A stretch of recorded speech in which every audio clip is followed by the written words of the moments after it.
It's not the only reason.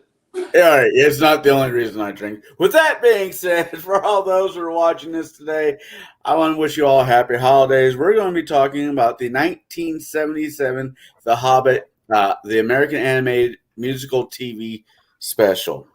An absolute classic. It was. I enjoyed the ever living hell out of it. I liked it more than I thought I was for the amount of singing that was in it. I don't have a problem with musicals. I just, have a problem with, books that are musicals. Anyways,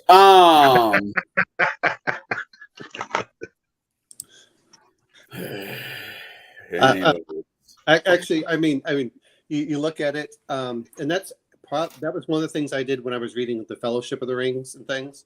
Is I would try singing it in my head to get the songs, and it makes a big difference. I know that you just hit it, but if you can think of some of it, but the classic, whenever Gandalf comes on and goes, "Bring," or whatever that like little chord that they have as soon as he appears, I just always found that so great for it. Oh yeah, I mean, I'm about done with the Two Towers of the series, and about ready to start the Return of the King. And there's already been a few people that started saying that I'm like, I will take a match to you and burn down your forest if you don't knock it off. But that's just me.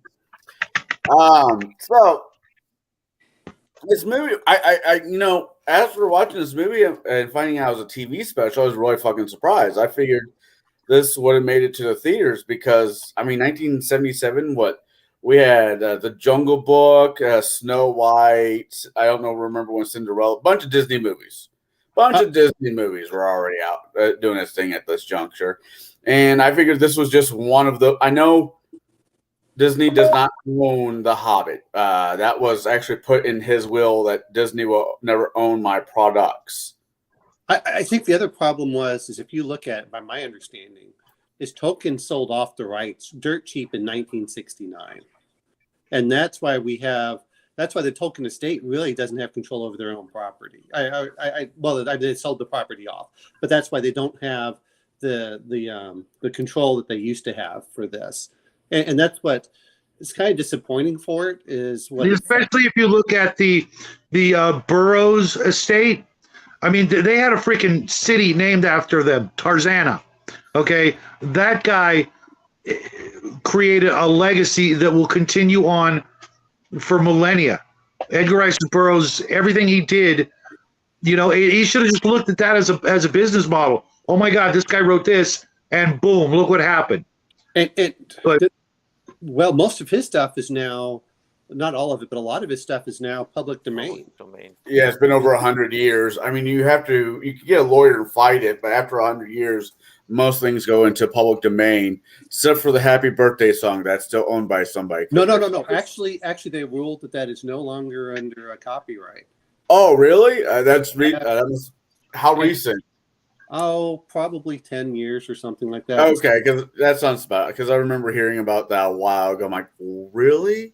I looked it up, and actually, the judge ruled. But see, now what they're doing, and this is what gets me, is at a certain point, whether it's Robert E. Howard and things, and most of it is why is copyright so long? It's because Disney didn't want to lose rights to a lot of their stuff. Yeah, they saw that the copyrights they saw that Mickey Mouse was going to go into the public domain, so they made it so that it has to be after the guy dies, which that immediately destroys the whole purpose of public domain to begin with.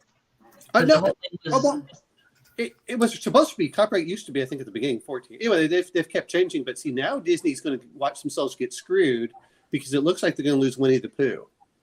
Well, we'll talk about Winnie the Pooh on a different show. Yeah. Anyway, sorry about that. But we don't want to get China. We don't want to get China mad at us. I just want to mention, Colin, because you were talking about The Hobbit, why was it on there? Because no one saw any real value of the money making potential really until later on. They got sued. The TSR got sued by them for using the word halfling, or not halfling, hobbit. They changed it, but which is really, halfling hobbit is really no difference how they got away with it. And it's pretty funny too, because Gygax got sued by TSR, but then Gygax sued David A. Hargrave for his Arduin books. Fucking hypocrite. When money's involved, people do lots of weird things. And cocaine and hookers. Well, that's a later show. This is family. This is an early family friendly, not really show. So I want to thank Mark for bringing this up, because this is such a classic as a kid to watch it again. I think I watched it like way early in the morning yesterday. Well, I mean, it was a great one. The other one is and I know Shad and I talked a little bit about this yesterday. The Bakshi had the Fellowship and the Two Towers, but then they came back and then they did No. It was the Lord of the Rings. Yes. And then the Return of the King. Well, right. But I'm saying, but Bakshi's the one that did that, which is really, it's only Fellowship and it's only the Fellowship, the Two Towers that they go to. Right, in Lord of the Rings, right. Yeah. It ends with Helm's Deep. And this one here is the one where, and then this group that made The Hobbit also made Return of the King. And so that's right. So you have to watch almost all three, even though that they're made by different people, except and the artwork is vastly different. Mm-hmm. And it's a little weird when you're young. For me, I'm like, hey, wait a minute. I can tell the artwork is vastly different, but the story, is yeah. The story is like, what the hell? And I didn't understand that stuff at an age a little bit younger, around Jackie's age, actually, because I was 10 when The Hobbit came out, and a bit older because it was a bit later when The Lord of the Rings came out with that whole rotoscope cinematography technique. Damn weird. The rotoscope? Yeah, that was weird. But I thought it worked well for what they had to do, because it allowed you to do backgrounds and save money. And I wish they would do more. And large groups of animation. Yeah. The orcs and stuff. Well, you know what?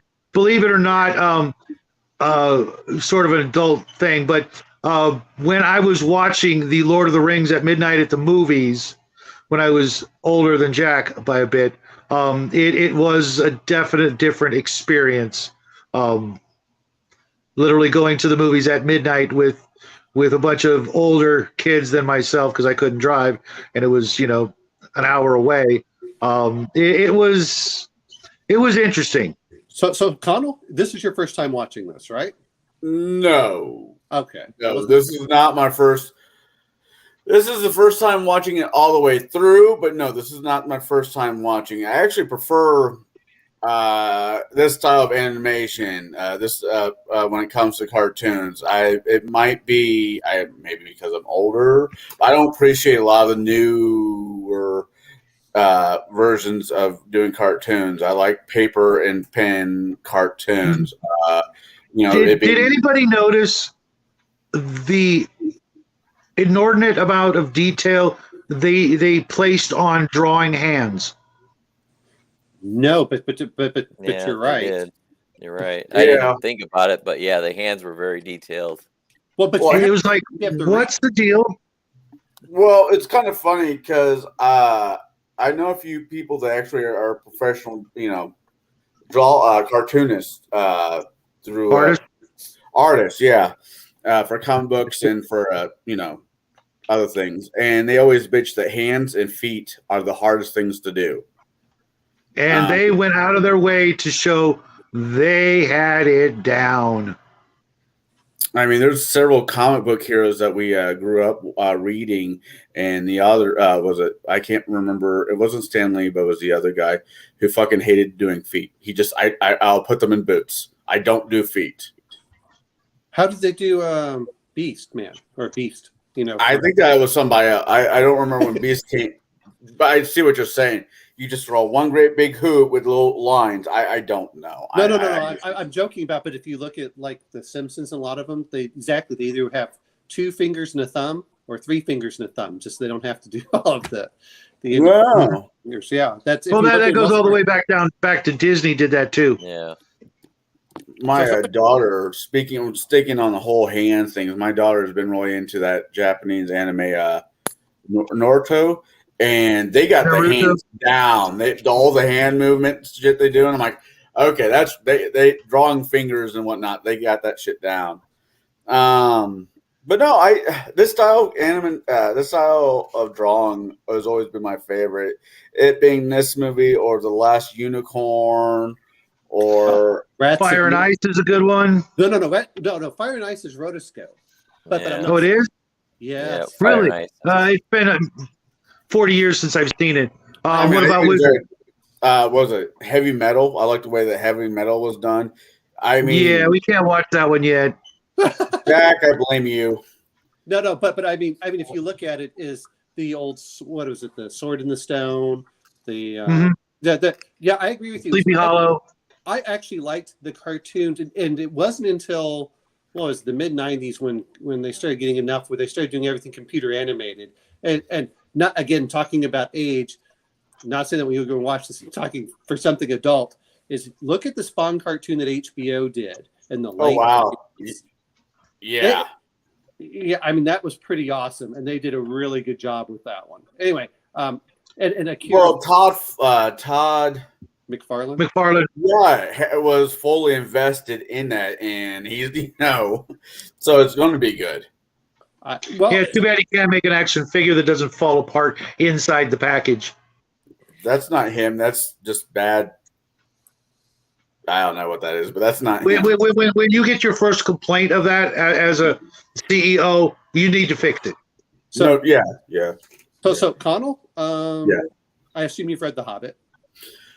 Yes, I have some issues. With The Hobbit. The singing drove me damn crazy, but that's just nature of the books. Well, you didn't like I think part of the problem is that I loved it when they're talking about the plates. I'm like, that's a classic song. Oh, don't that. Chip, or that's what Bilbo hates. Yeah, Bilbo every one of the songs was done superb. To be honest, the music is actually my favorite part of this cartoon. The way they were able to translate those words into actual songs from, clearly, Tolkien had, very little musical talent. It was with words, and someone was able, several someones, Glenn Yarborough and the rest of the gang were able to translate all of those words into songs that sounded exactly like you'd expect them to sound and would fit perfectly with whether it was the elves singing, down in the valley, whether it was the dwarves singing, that's what Bilbo Baggins hates. They did it all perfectly. Oh, and my favorite of it still has to do when they're burning the trees. That was a great one too. A goblin song. I mean, he was able to, you could do the lyrics easier than you could do the music, but then being able to put the right kind of music behind it and make it sound like all the different races. It was, mind you, the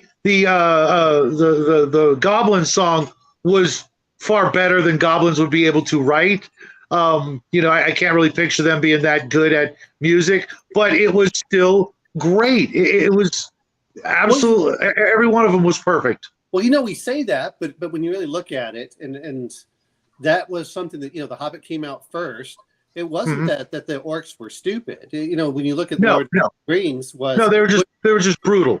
Yes, but that's part of the reason I can see them doing it, because to me it's like an army song where they go out and start singing. For the it had it. And wait till we get till where there's a whip, there's a way. Yeah, our friend Grimm sent me the clip of that a while ago, and I couldn't get it out of my head all day. It was it's just classic.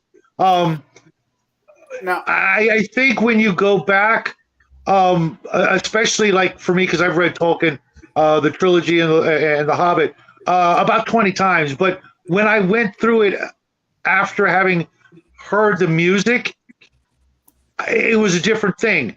The first time I read it, I didn't have the music to go by. The second time I went through it, I had the music, and I'm like, it just came right back to me, and it was just like, okay, cool. I didn't even need to necessarily read it because I knew it. You know what I mean? From the actual song. And I remember singing it in my head. You know, I could actually hear the tunes and everything as I was reading the lines. I guarantee if you were to, give it a year or so or whatever, Connell, and go back to it, now that you've got it, fully, actualized in your head, and you were to reread The Hobbit, you would probably have a little bit softer opinion of it. I get it when you read it for the first time, it may not, hit your mind the way it was meant to, because you didn't have the tune in your head, but now you will, and it's good. There's nothing bad about it. Oh no, it's just without wrong. the context of the instruments and the the actual meter of the songs, it's vastly different. Well, I had the same problem reading H.P. Lovecraft's poems. Some of those are hard to get through, but he's got one that's a drinking song from the tomb, and I actually heard that actually sung, and I'm like, oh my God, that would be great. That should be in every tavern scene in D&D. You know what I mean? Someone needs to be singing that off in the background. You know what I mean? At some point in every, or at least one tavern scene per D&D game campaign. Now, I'm sort of thinking about this. I don't know, because in the books, let's go into the kitchen. Not in the books. Let's go to in the cartoon. Do they know? Okay, a musical, by context, a musical is a play that has music in it, but the characters do not know that they're singing. They're just singing. They're just, it's right. just what is. Now, in the Hobbit cartoon, do they know that they're singing? Do they actually take time to start off a song? Or in every case, it's a conscious effort. The Down in the Valley is what you hear as they're going, into the land of the elves. When the goblins are chasing the dwarves up into the trees, you can. That may be the one example, one exception where maybe the orc goblins, whatever's, aren't actually singing that. But how much better would it be if they were? But if you read the book, if you read the book, they're actually singing. They're actually singing as they're lighting on fire. And the same thing. That's amazing if you think about it, that they could actually just make that up, because they probably have never done that song before. Well, and we have to, I think we're forgetting something, is because we're going to look at the Gollum and how they do the riddle, the riddles. The music in the background? No. The singing not the music. I'm saying that the riddle game that they do. That was something that you were expected to do, and it was not unusual for whoever, for that, I won't call it that culture. But that's one of those things that goes way back. I mean, when you start looking at Tolkien, and people forget this, a lot of the stuff I read. I've also read his translations of the Green Knight and Sir Gawain. He really went back into these things, and part of that was to draw those ancient aspects of, they would play riddle games and because you had to be mentally agile along with being physically, and orcs. But you're right. They did come up, but they were singing in the book. They came up with that. But I think that's one of the things that we forget. In modern days, we don't just come up with something for the most part. But back then, that was part of you being. Unless you're a rapper, maybe. Yeah, well, a rapper or singer. What we call a normal entertainer. I've never been in the service, but there is, when servicemen are marching, they set a cadence. And necessarily the words are, they sing the same cadence every time. They might almost all of those are actually pretty old. They may modernize them a little. Whoever's in charge may say, "Well, we're changing this word, to fit us now." But a lot of those are pretty damn old, and they've changed a little over the years. But some of them go back. World War II. I guess. Maybe. Yeah, that's why I'm just thinking when they go into the goblins, because those were goblins that came out of the mountains.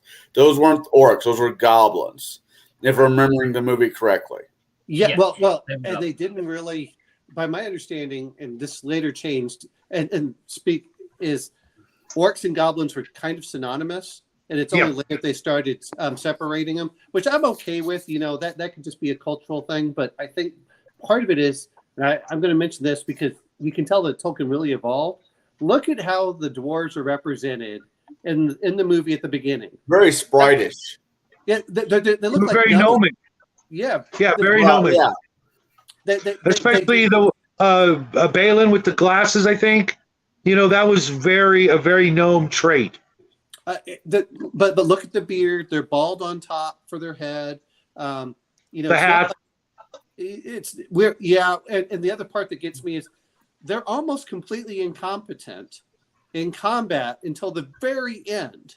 I mean, when you look at it, and yet when you actually read Lord of the Rings, you can tell this is where Tolkien was revising things. Look at how Thorin Oakenshield got his name. I don't know if you're familiar with this, Connell. You're probably not there yet. But in the appendices, Thorin Oakenshield got his name from pulling up part of an oak and using it as a shield while he was fighting by the mines of Moria.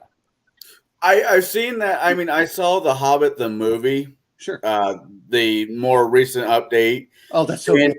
Oh, God. There's like, you know, I want to go really quick on that one. Most of the the Hobbit movies, the three of them, you don't really need to be watched. Don't watch them. But there is one scene in the last one where Billy Connolly shows up as Dane Ironfoot and gives his little, 5-minute work. Then you can turn the movie off. That's the only part that's worth watching. But that's just my version, because in The Hobbit, there was a battle. I'm not saying that there wasn't. There was a battle, but Bilbo got knocked the fuck out. He wasn't there. So if all this is from the point of view of Bilbo, that last movie should not happen. No, yeah. They put in romance. There was also, anyway, I don't want to get out of that one because it's so bad. Because they whoever came up with that from Warner Brothers, instead of just splitting The Hobbit and staying true to the material, decided to throw in the stupid romance between an elf and a dwarf. It just gets me so angry. Anyway, sorry, I don't want to say as it should. Even in the Lord of the Rings, when Gimli's kind of trying to make moves on Galadriel, it was it had to be so much more done, knowing both sides that ain't gonna happen. You know what I mean? Yeah, it was like Brian and Lois in Family Guy. It's not gonna happen, kind of thing. You know what I mean? It was just the idea that they would push that is just repugnant. So I want to bring up, when I talk about if you actually look at the dwarves, they're supposed to be going to fight Smaug, which means they're all supposed to be heroic. Mm-hmm. And what gets me about it is the trolls, they beat them up. The goblins beat them up. The spiders beat them up. It's like, even though they mentioned at one point they were fighting and how did Bilbo get with them? Howdy, James. At no point did they ever. That never stopped me, James. Ever get really weird. And James, I've heard some certain things about her hair, which is really it's about her hair. Anyway, well, no. There's supposedly some things about her, the strands of her hair that go way, way back. But I've heard. But it isn't until the very end that where they decide to fight the men and the elves. What else? That all of a sudden the dwarves become a fighting force. That's what amazes. Well, you know what? I can actually explain that in game terms. Check this out. What they actually got experience points. Let's assume they were all first level, which I'm not. I'm actually assuming that some of them were second, third, and fourth level when they met Bilbo for the first time. And over the course of the story, they could have earned enough experience points, especially if you go by AD&D standards, the experience points for the magic item, weapons, and treasure, the experience points for technically surviving / defeating the trolls, even if you only give them the half that they would get by not, actually killing them. And if you divided the XP for the trolls, amongst the whole party, including Gandalf, the little bits they got there, the same with the spiders. and the same with the goblins, they may have earned enough experience points in AD&D standards to go up one level. I'm gonna Maybe two for some of the lower ones, where they got the training. That I can't hand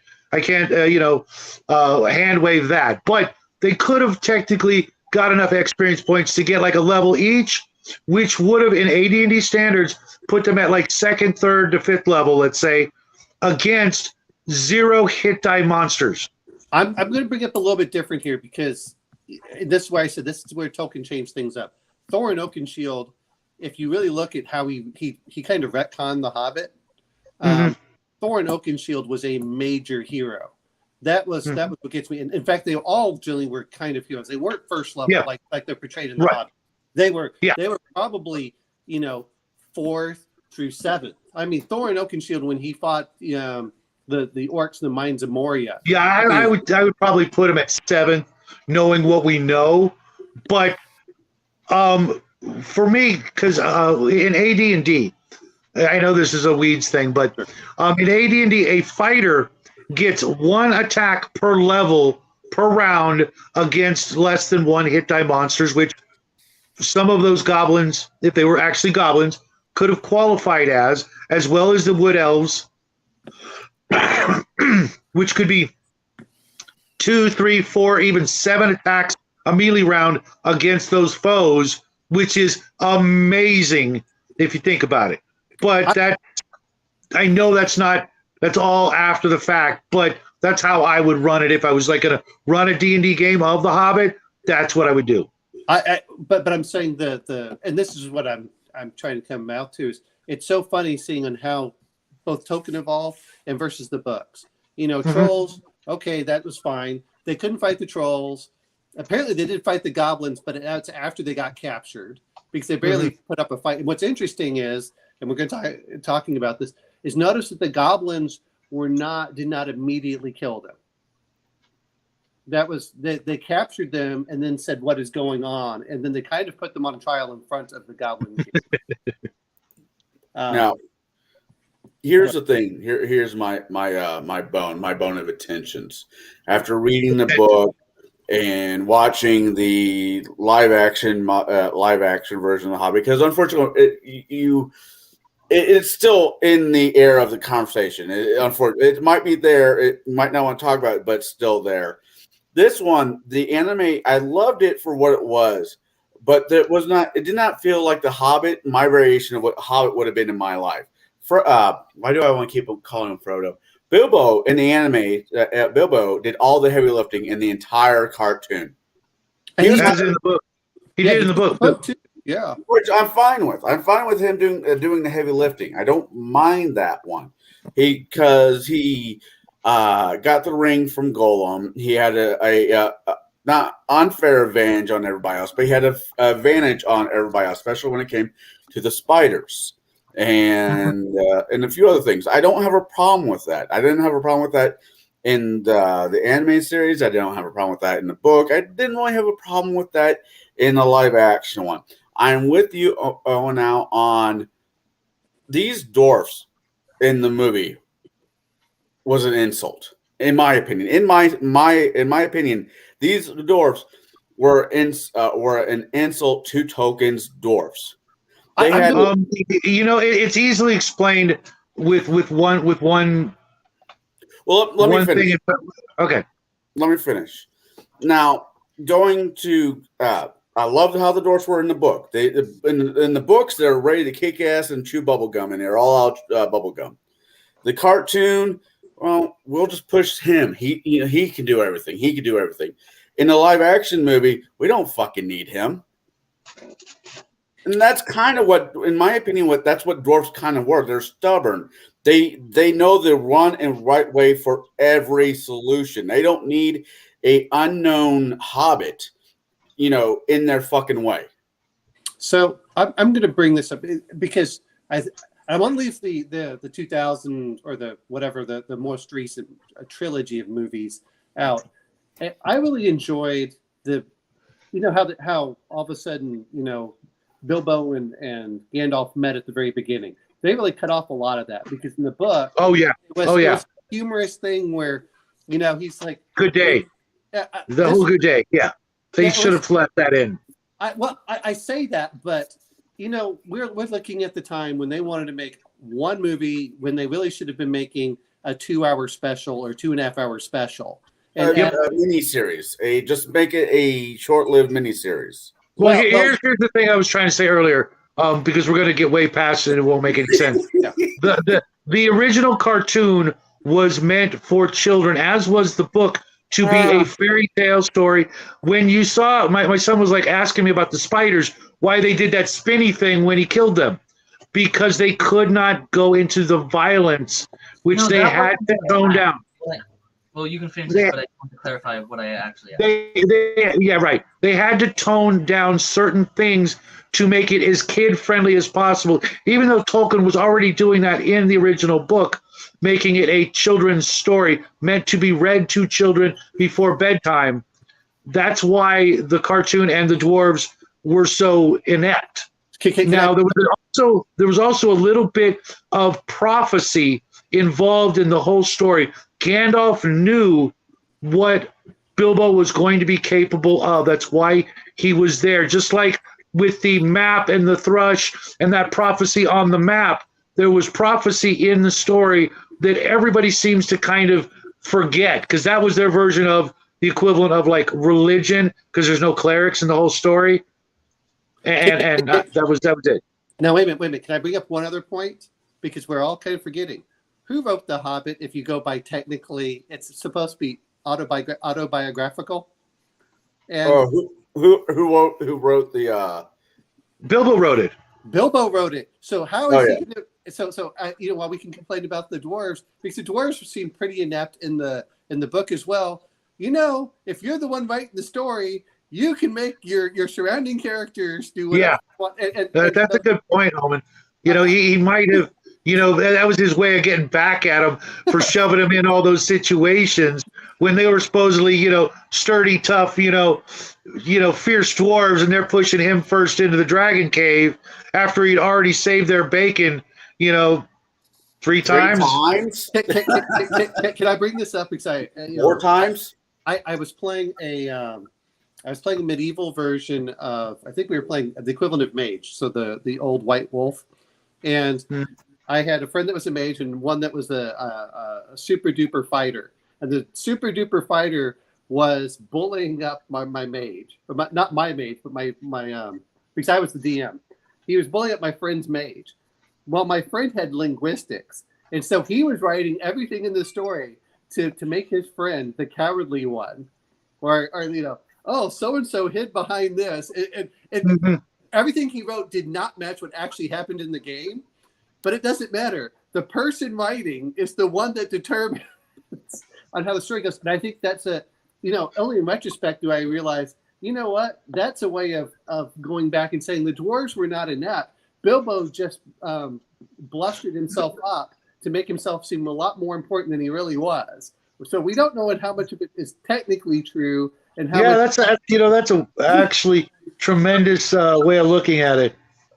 You know, so Thorin Oakenshield could have been completely badass, and he's like, "No, I'm just going to do this to him." And it's only whenever Thorin comes in to show his stubbornness, like when he goes in front of the Goblin King, or he goes in front of Thranduil, and he talks about, well, we're here for whatever reason, I don't care, and he's just like, "Why are you so stubborn?" Because he's a dwarf.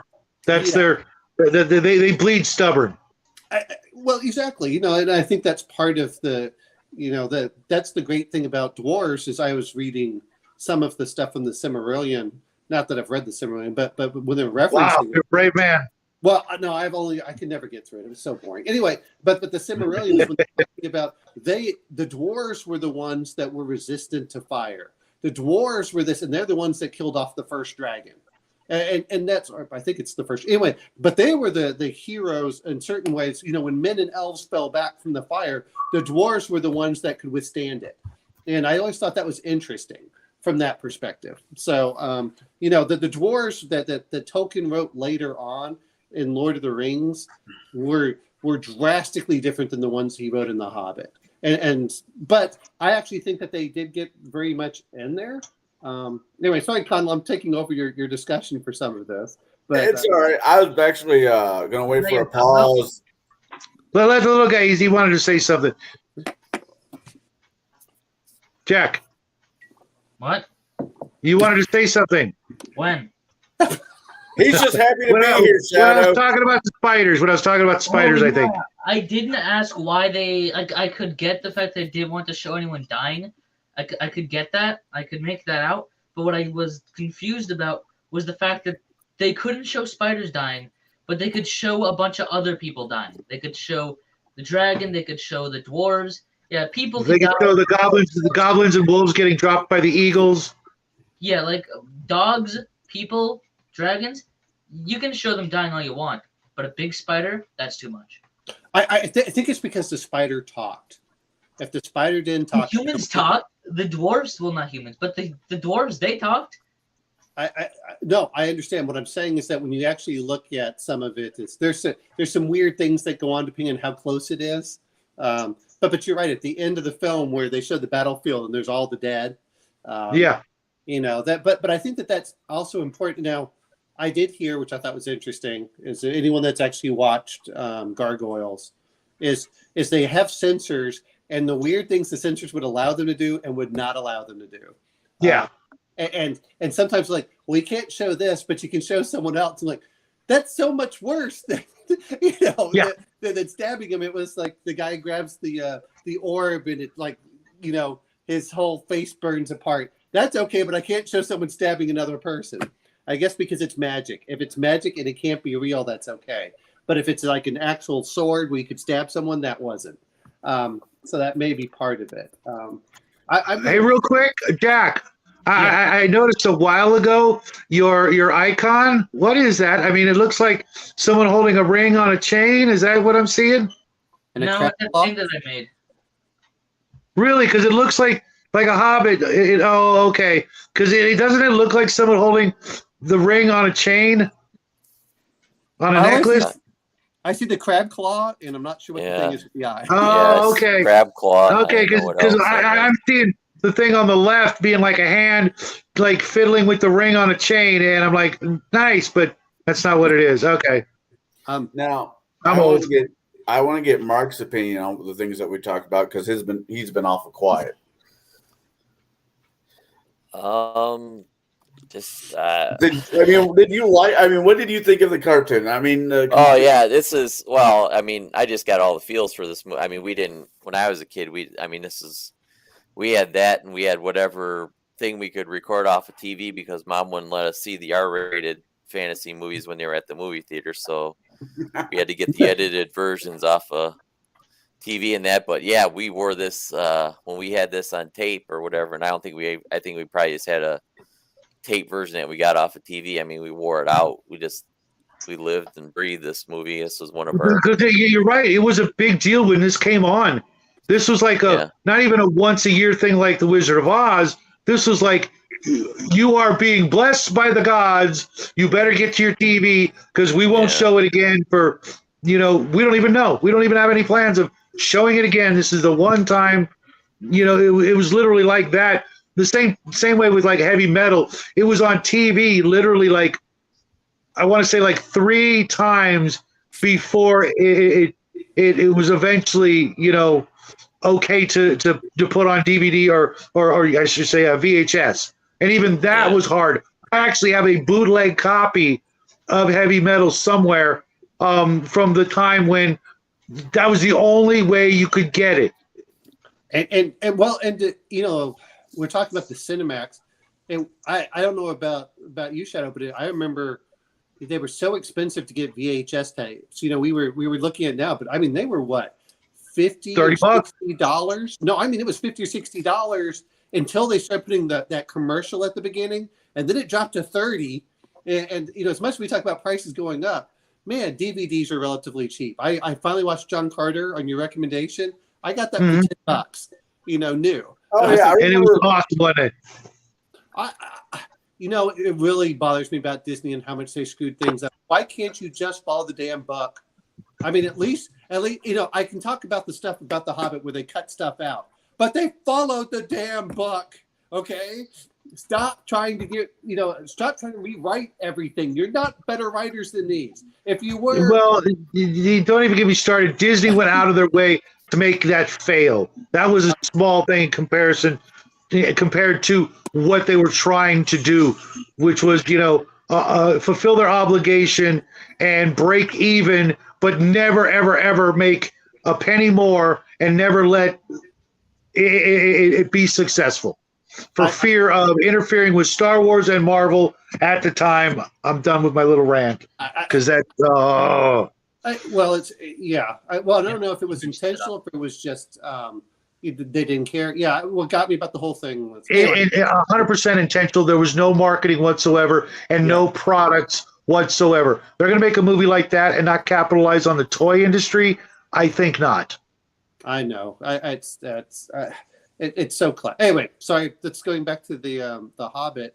Right. Okay. After the beginning part, anyone that's read the book knows that Gandalf marks Frodo's door, and Frodo doesn't know about that. And I thought that was the humorous part. I understand why they cut everything out because it was limited on TV, and I think that it did us as kids and everything else. I say it did us a disservice, but at the time, it was the only service we got. And so I love the fact that they did that. But man, if it's just been a 2.5 hour film or 3 hour, Frodo opens up a door and he looks across the way. Some weird dude with a long beard that won't let my daughter anywhere near. This is I am Gandalf. Gandalf is me. Lightning bolts. I'm like, yes. And he has a van full of candy too. Come back inside. Hey! And we got a bunch of pedos out here all waiting for you, named Thorin, Bomber. Yeah, but no. But you know that little chord that they play whenever Gandalf shows up. I love that aspect. Just for the little musical aspect when that little chord shows up when he first comes out, or they were doing things like that. I thought that was super cool. I did enjoy it, and it's as much as we talk about the music. When you really look at it, they only made 4 songs for this, 4 or 5 songs, and that's it. They didn't put a lot of music in it. The chord that they used for him kind of reminded me of the Clint Eastwood movies, The Good, Bad, and the Ugly. How each one of those characters had their own chord, and when they showed up, this animated TV show, for being a TV movie, they did a lot of things right for what it was. And we have to look at the time frame too. 1977. I think that's the year that this came out. So I was 1977. Yeah. That just makes it. I really did like that. I like that. Thanks, James L. I like the fact that when they met Elrond. I remember reading the books that I actually would read the runes, because it was just a direct 1-to-1 translation. So I used to translate that like, oh, cool. What does this really say? Because I had a copy where they had the illustrations and everything else. I thought that was really good for it. I like that they went into the mountain with the goblins. The one thing I another part that I wish that, and I can't blame them for doing it, but the humor that they had originally when Gandalf makes the trolls start arguing, and that was until the sun rises. That was something that I would have enjoyed. They're cutting off some of the really funny bits in the book, where they're arguing back and forth of, well, how should we eat them? And they're fighting amongst each other, trying to figure out how to eat. And that's unfortunately missed in this version. I mean, we get a little bit of it, but it's not really an argument. It's just it is like 3 sentences, one each, and then Gandalf shows up and then they die. It might have been deemed too scary for little kids back then. 1977? No, but maybe if it was maybe they thought that because it was such a short sequence that nobody would really notice or care. In the book, but it's one of the humorous things is where he gets them to argue back and forth, and that's one of the things. And we have to be fair; they had to make it G-rated because it was for kids, and so there's that. But I think said Bambi's mom getting killed. What's that? Bambi, the old Bambi. You see Bambi's mom dying, and that was. Oh my God! I don't know how many 1940s or 1930s. Right. But having three trolls argue about how to cook a bunch of David the Gnome looking dwarfs, that's the hang up. I don't know. I'm being an ass. No, I can see them thinking that could be scary enough to give kids nightmares. I don't know. I mean, what gets me about it, and I've heard this before, is what really scares kids the most is the news. Anyway, I actually saw stuff where they did that, where they actually looked at it and they said kids are better at identifying things that are real and not real, and what terrifies them more, or upsets them more, is the news, because they know that's real. Well, we used to think it was. Anyway, I won't go there. But I did like, and that's the problem, is when you read the book, this is a good supplement, but man, you just miss so much. I wish that, and they did a little homage in the movies, and then they ignored the character was Bjorn. Bjorn was such a great character. Yeah, the werebear. Yes, and when he and we call him a werebear, but he was just a man that transformed into a bear. I mean, he probably more equivalent to a 5th edition druid than anything else. But and he and his people, and that was one of the great things that I loved reading the books, where they're almost going to lose, even with the eagles coming in, and Bjorn and his lineage comes in and fights their way through to get Thorn out of combat. I thought that would just have been so cool to see, and they ignored that in the recent movies. I was like, come on! Well, no, in the recent movies, Bourne showed up. Did he? I don't remember. It was so bad. They show him like when the battle's going on.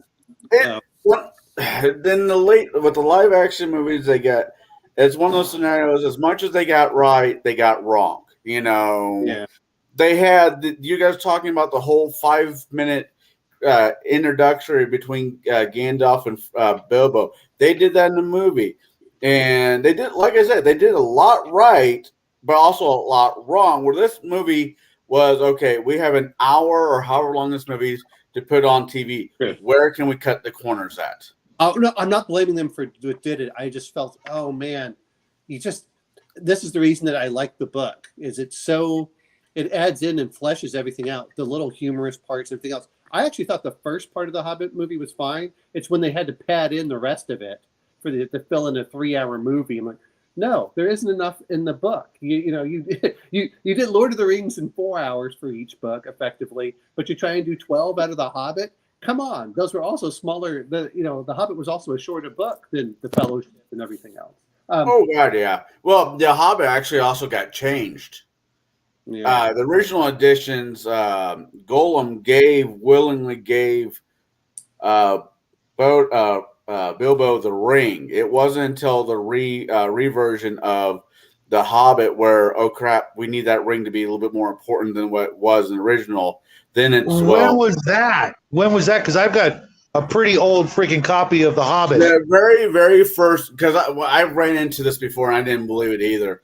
But when I have a friend with the very first. His dad has the very first edition of the Hobbit, and Bilbo and Gollum did their little rhyme thing, and Gollum willingly just gave it up. Okay, I don't know. I mean, that was what, 1936, 1937, something like that. Yeah, my Lord of the Rings is that old. It's a first edition hardback. And those are from 1950s, what, 53 or something like that? Something like that. Yeah, it's an amazing guy. It's a little, it's got a tear on one of the dust covers, but it's a box set, original first print, and trust me, I'm not saying there's anything wrong with the books. And once he started doing Lord of the Rings, he realized, oh shit, I need to make that ring. I have a hook here. I just need to make that ring have a little bit more importance than a throwaway item. Right. So that's my thing. I'd have to see that. I'll keep my eyes open for a copy that old. Oh, good luck.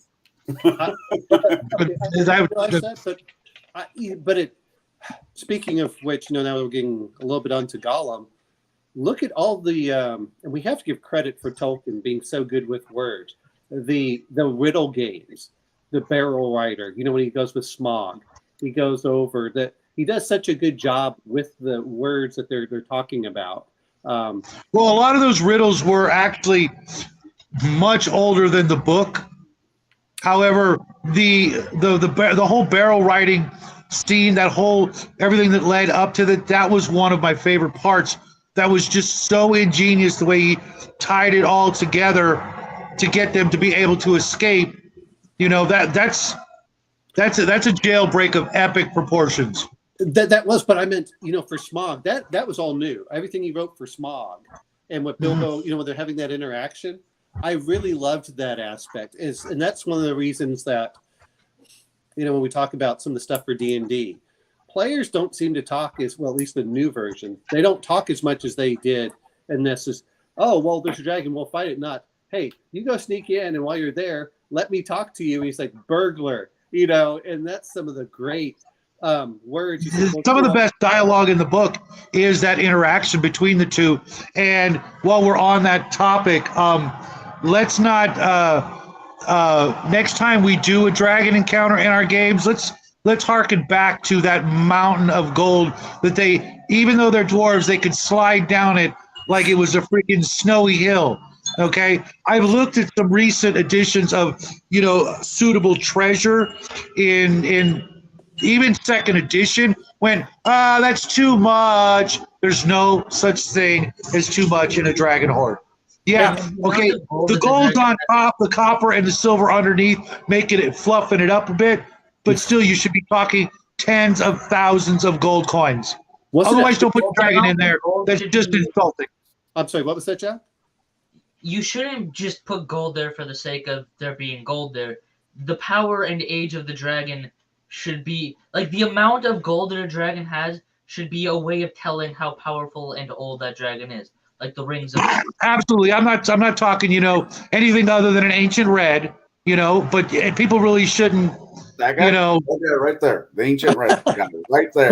Bring it down there, Connell. Bring it down. Hold it up so we can see just how massive it is. Sorry. He's like, screw you. And All right. All right. We're going to make you get up or at least. While he's doing that, to give you an example, in the Monster Manual 1, the original Monster Manual, an ancient red dragon has 100% to 200% of the listed treasure. Okay, and in the gold, it's like something to 60,000. So you're talking like 240,000 gold. Okay, that's actually not going to go very far. What I thought was interesting was, while we're discussing this, is the my friend who liked Merp and everything else. He said, "Oh no, Smog was not considered an ancient dragon. Here's Smog, he was. Go for it. Sorry. Oh no, he was talking about it. He said, no, he was more of an adult or so. You're like, whoa, but to be fair, like you're talking about, you all using the old BX,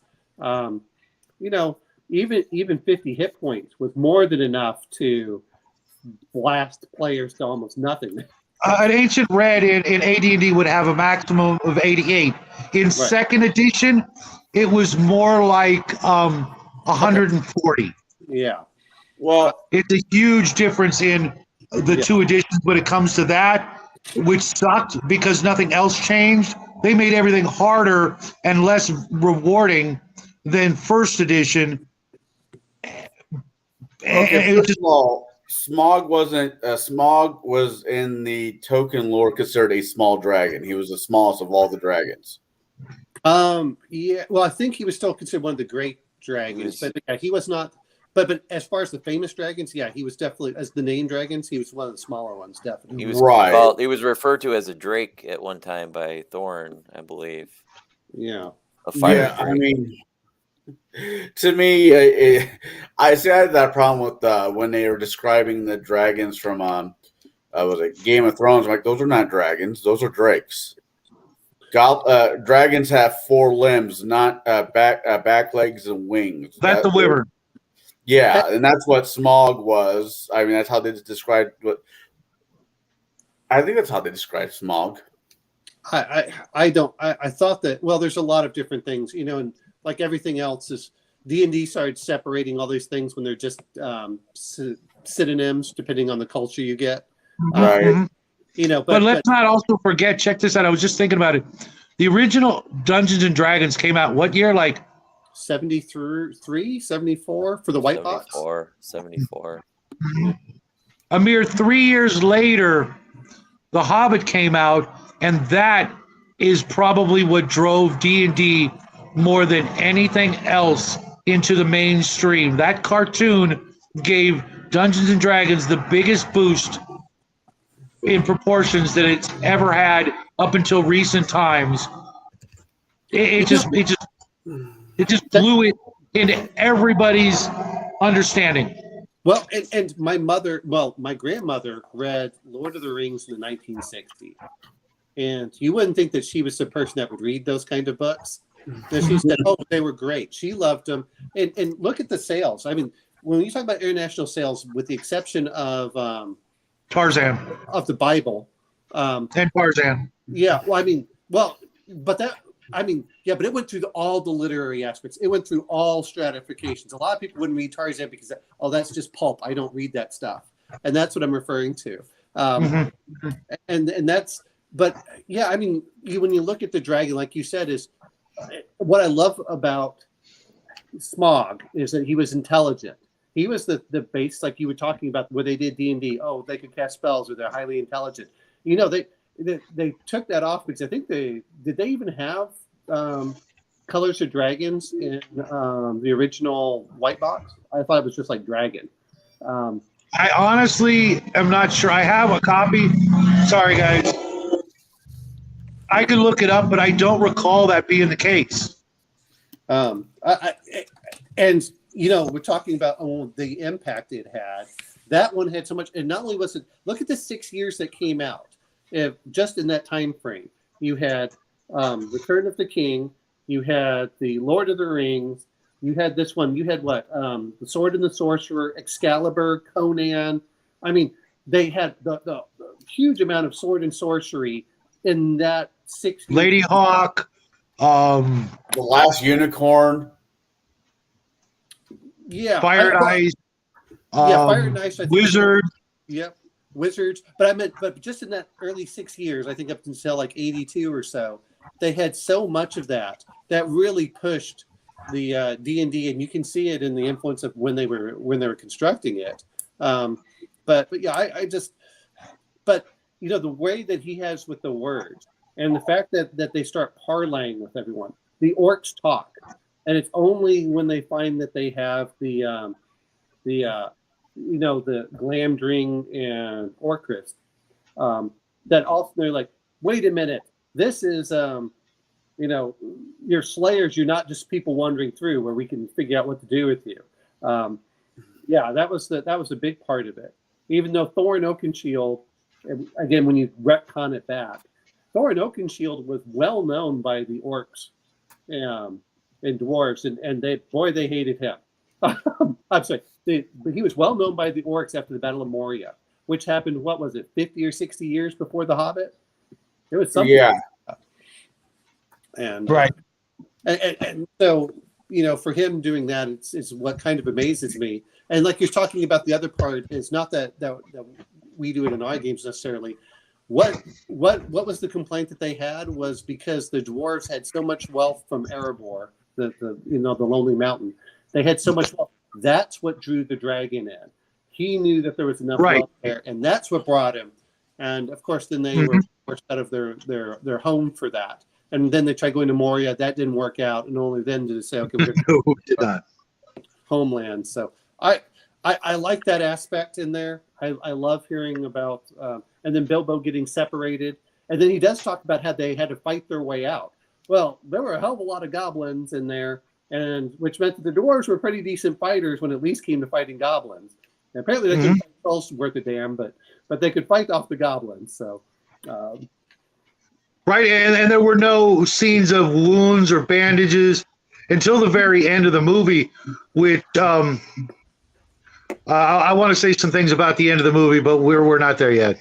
Well, even the end of the book, I don't think that they were severely wounded or anything. It's only when they chased him up the tree when they brought out the wargs, which I love the whole idea of goblin riding wolves.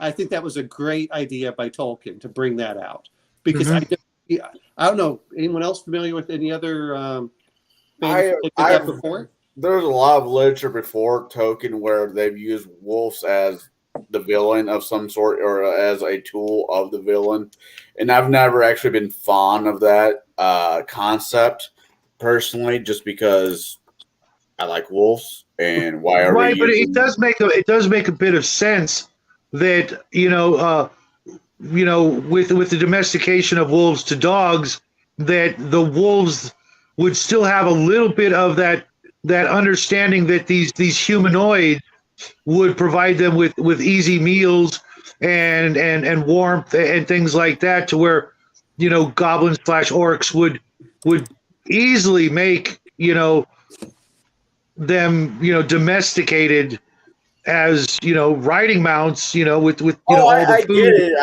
I just don't like it. I like wolves too. Don't I get that, but all the way back to Tales of Dracula, and prior to that, wolves being still a danger. I mean, Norse mythology with Fenrir. I mean, I get it. I just don't. I just kind of am like, okay, stop. Well, there was nothing else either. I mean, you couldn't have them riding moose or elk, And when you think of the fear we still have in places of wolves, there's still a danger and a threat.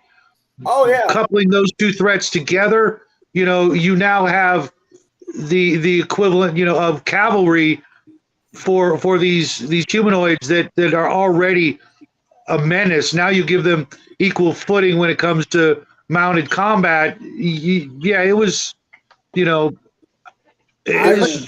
wasn't just. It was a match made in heaven. But don't forget, wargs were intelligent and they were evil. Yeah, they were not regular. They're not regular wolf. Yeah, it was. Wargs were the Pleistocene era style, giant wolves that now had bad intent, and they worked with the goblins. It wasn't necessarily that they're enslaved by the goblins. It's hey, we're intelligent too, and that's why we can do this. But I love that aspect. Is like, okay, we can't fight wargs on the ground. We have to go up in the trees, which is what they did. And then they're like, so we can kind of hide, which didn't work. And now they're burning the bottom of the trees. Now what do we do? My question is the orcs. I mean, the goblins were basically drawn out to look like the Tasmanian devil. That's just they had two golems. They looked like Tasmanian devil. Where the or a little frog-like, like toothed frogs. But I don't remember them ever really being described that way. Little woodland sprites. So how is it the goblins are just not? Goblins are what? He froze. He froze.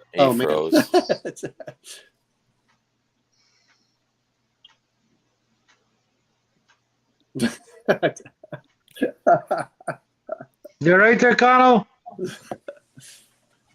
What happened? He froze. Connell froze. I see that. Yeah. Well, at least he's not doing the Jenny D stuff that Max tends to do. Or sleeping under the table. Well, that was only Bruce that one night. But he's never going to live that down, man. That's hysterical. You know what, though, is if you're that tired, it's probably time to just stop streaming. Hell, Bruce was up at like 4 a.m. this morning. Don't ask me why I was up that early. Oh, now he's gone.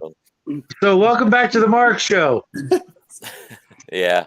I don't know. We'll talk about the goblins. They were just Rankin Bass put their spin on them, and they were highly stylized for this. I don't know. I appreciate it, and it was just, I mean, they were. Yeah, it's weird. I would like to know when the pig-faced orc came about. Yeah, I don't. Yeah, they didn't. They had no. In none of the cartoons, really, even the Lord of the Rings. Even in the Lord of the Rings cartoon, they weren't really. They're almost like zombies. They sure didn't, did they, Shadow? Rankin Bass just they went with it and went all out and just stylized it and made it their own thing. And I don't know, I appreciated it for what it was. I thought it looked cool. Even Sorry, my the internet big distressed. goblin boss, when he had that, he opened his mouth, that ridiculous amount was when he was going to put the chomp down on who was he going to chomp? Was he going to chomp Thorn right away or what? But whoever. But yeah, I appreciate it. I liked it. We actually liked it so much we watched it twice. We watched it again last night during dinner, before the sci-fi chat. It's really, I think if there was a way to get a lot of the modern gamers, the newer generation to get, to watch it, it would be a benefit to everybody. Things were so much different back then, I don't know if they're different. I don't think much has really changed throughout the history of man. We've just found better ways of covering it up. Well, no, I mean, even, like the racism that was in that story, even in the cartoon, and it was funny too, because, because it was a thing. It wasn't, like it's been in the past or in the present. The past, I mean, prior to the cartoon, but it was there. But one of my favorite scenes is when the leader of the Wood Elves and Thorin, my greatest friend and longest ally, I forget the exact word. That was so funny. That was one of the best, moments of humor, and I don't think that was actually from the books. No, I don't think so. But of all the things that have ever been added to a Tolkien project, that was one of the shining moments of originality that was thrown in there. That was just, the whole hands, in, the human, the elf, and the dwarf hand, thing, ready, set, go kind of thing. That was just, it was just beautiful. It was just. So it wouldn't be the same without that little stupid little scene. It showed that. Oh, go ahead. No. I was going to say it showed. Yeah, when the chips were all against them, everybody was able to come together and realize everything they had in common, as opposed to all their differences. When it really came down to it and got the brass tacks, what we have to do to survive and overcome live to argue another day. Yeah. Well, it's just like families. Whenever you see families fighting, and then someone external comes in, all of a sudden they all gang up. I mean, that's. Oh yeah, as much as my brothers piss me off on a regular basis, my God, if somebody outside the family said anything to the house, sometimes even within the family, somebody says something sideways to either one of my brothers, I have their ass. And I think that's a good thing. Well, this is all it says. Tolkien described them as big, ugly creatures, cruel, wicked, and bad-hearted. That's it. They're not really that. So that gave them a lot of leeway. And I do like the fact, because you talked about them looking like frogs. Notice that Gollum kind of looks like a salamander or something like that as well. It's sure that. Oh God, he was never creepier than in that cartoon. No matter how hard they tried, they could not surpass that. Even in the movies, he was just nightmarishly creepy and just despicable in every way. Literally, I mean, telling, doing the riddle game, letting you know he's going to eat you. Yeah. He's not even going to cook you. He's going to eat you, and you'll probably still be wiggling while he's doing it. He looked like he was the founder and user of the corporation Bad Touch. I mean, it was. Well, you know what, and I agree with you on that. But to be fair on that, is they still had to make him somewhat sympathetic looking in the Lord of the Rings. Yes, so pathetic. I went with that for sure. But yeah, when you look at it and the thing, because no one knew about this until later, is that until Lord of the Rings came out, Gollum was a hobbit. This is what you become when you have the ring. When he's forced underground and he only has that one tooth. And yeah, I mean, and you're right. He goes around and hunts goblins and they just disappear. I'm like, that means that he was really strong. There's a lot of different aspects in just how monstrous Gollum was in Yep. The Hobbit. And he's a cannibal. He's it's a short list, but it's a hell of a list. Yeah, I mean, what would you do? Because he was literally hundreds of years old, just existing only to, eat and worship the ring and eat some more, and probably more worshiping of the ring than actually eating because of how emaciated he looked and unkempt, right? And and the roomy eyes and just every little detail. He was just, oh my God, I had forgotten just how just nightmarish he was until the night before last when we watched it. I'm just like, this is just one of the scariest things. The only thing that comes scarier is Shelob and the Balrog. Even Sauron did not elicit such fear and loathing as did Gollum, Shelob, and of course the Balrog was just the absolute epitome of power versus whatever Gollum had going for him and Shelob. I'm going to say the Nazgul were the other ones that really. They were actually in a lot of ways one of my, as a kid, they were some of my favorite characters. I actually dressed as a couple of my buddies and we dressed up as Nazgul for Halloween one year, and nobody knew what the hell we were, but we did, and we just walking down through the neighborhood, just knowing, we're Nazgul. It was just. I mean, every story needs a good group of Nazgul. I'm just going to leave it there. Yeah, the 9 men who received rings became doomed to die. To die. Well, I mean, and I think and I know we're going a little bit over, but even the Lord of the Rings movies, I think they did a good job with them. God, did they ever? Because especially when they're going over, and they're under that tree, and you get it right there, and you're just like, they did a good job, and I like the Witch King Angmar. I really, I was about to say. Now, of course, to me, they got it ridiculous with the size of the mace, but and maybe at some point, we talk about this one. Maybe we can talk about Return of the King and the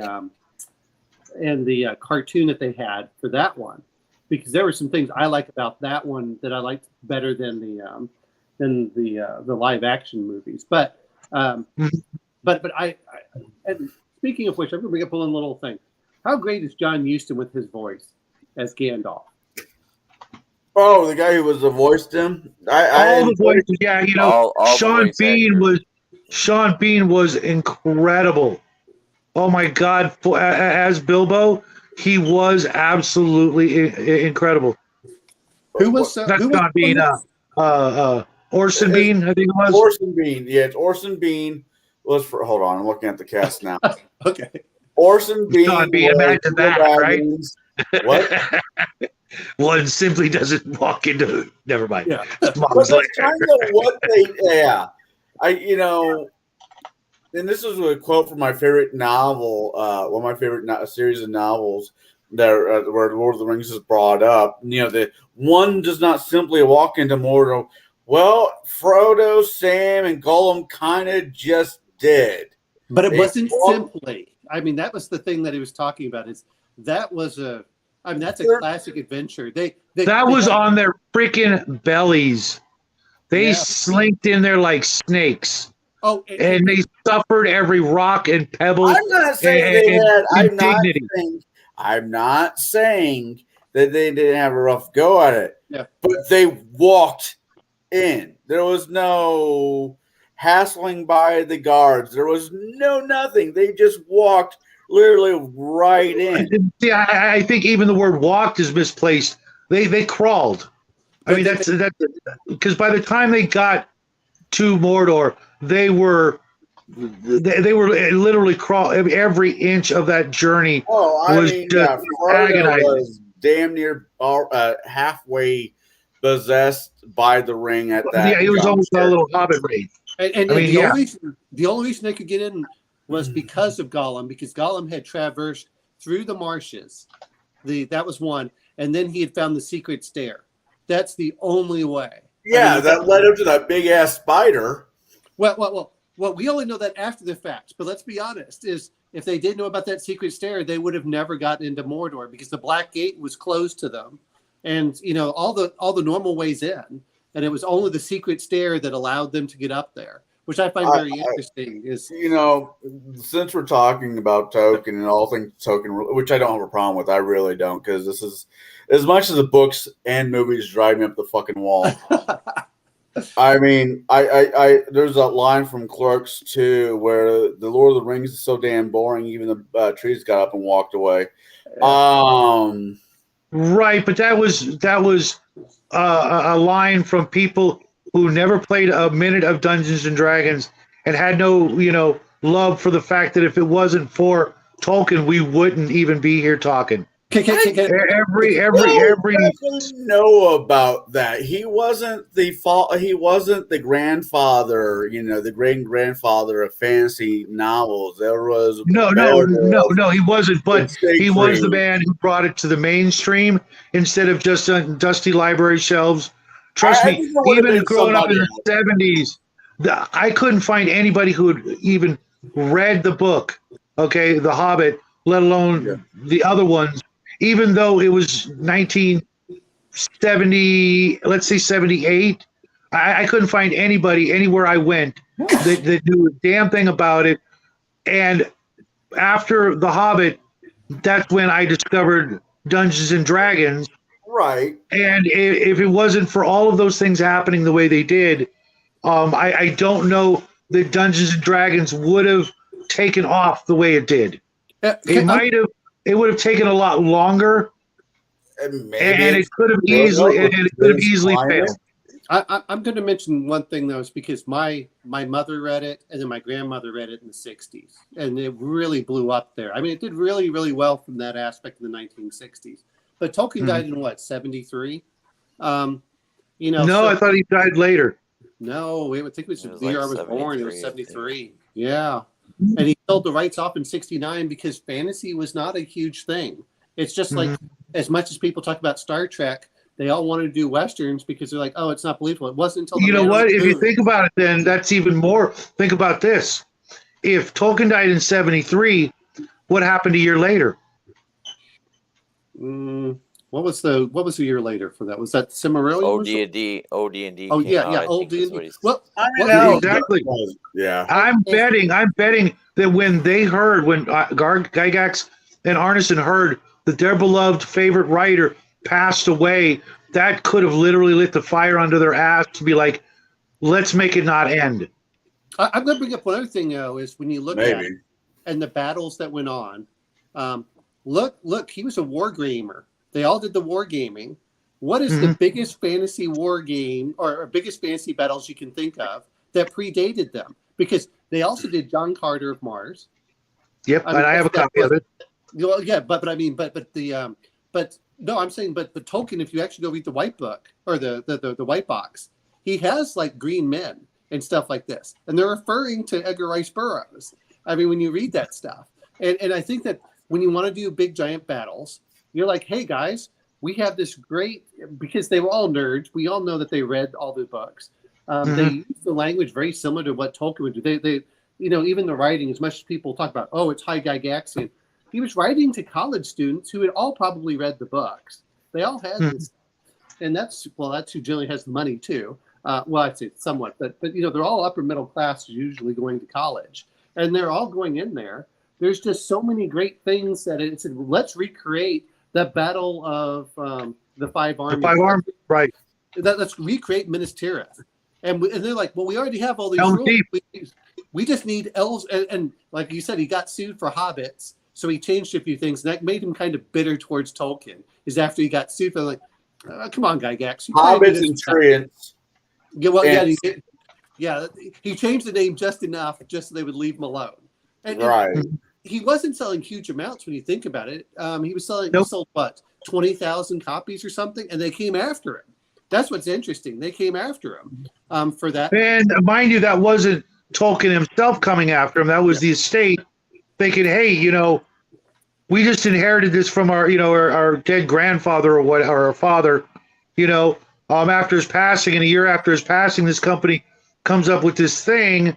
they're trying to make money that we never thought of. Well, let's do these guys because they're actually they found a way to make money off something that we only made money off the books. Well, they made something else. It was a brand new thing.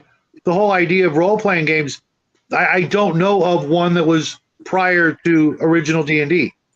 To be fair, neither do I. But at the same time, there is, if he's starting off as a war game company, there is several wars throughout not America. Oh yes, Gygax and Arneson wrote a lot of war games.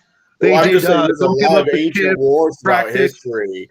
The Greeks versus the Persians. And the Romans Gygax and Arneson were making rules for that. As a matter of fact, at the time, they were one of the few people that were actually making war games. That I'm familiar with.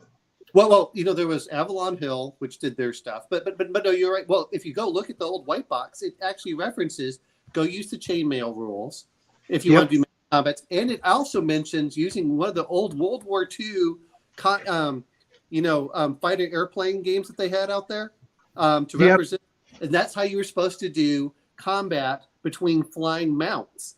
Is you were supposed to use these rules from like Spitfire. I don't know exactly what the game was called, but it references that. Oh, you use that. It's an old one in there. So right. Of course they did the war games, and I think it was Arneson that really decided, hey, you know what? Let's make recurring characters, which I think always happens no matter what you do in his Blackmore campaign, and the rest is kind of history from that. But there's so many great things that.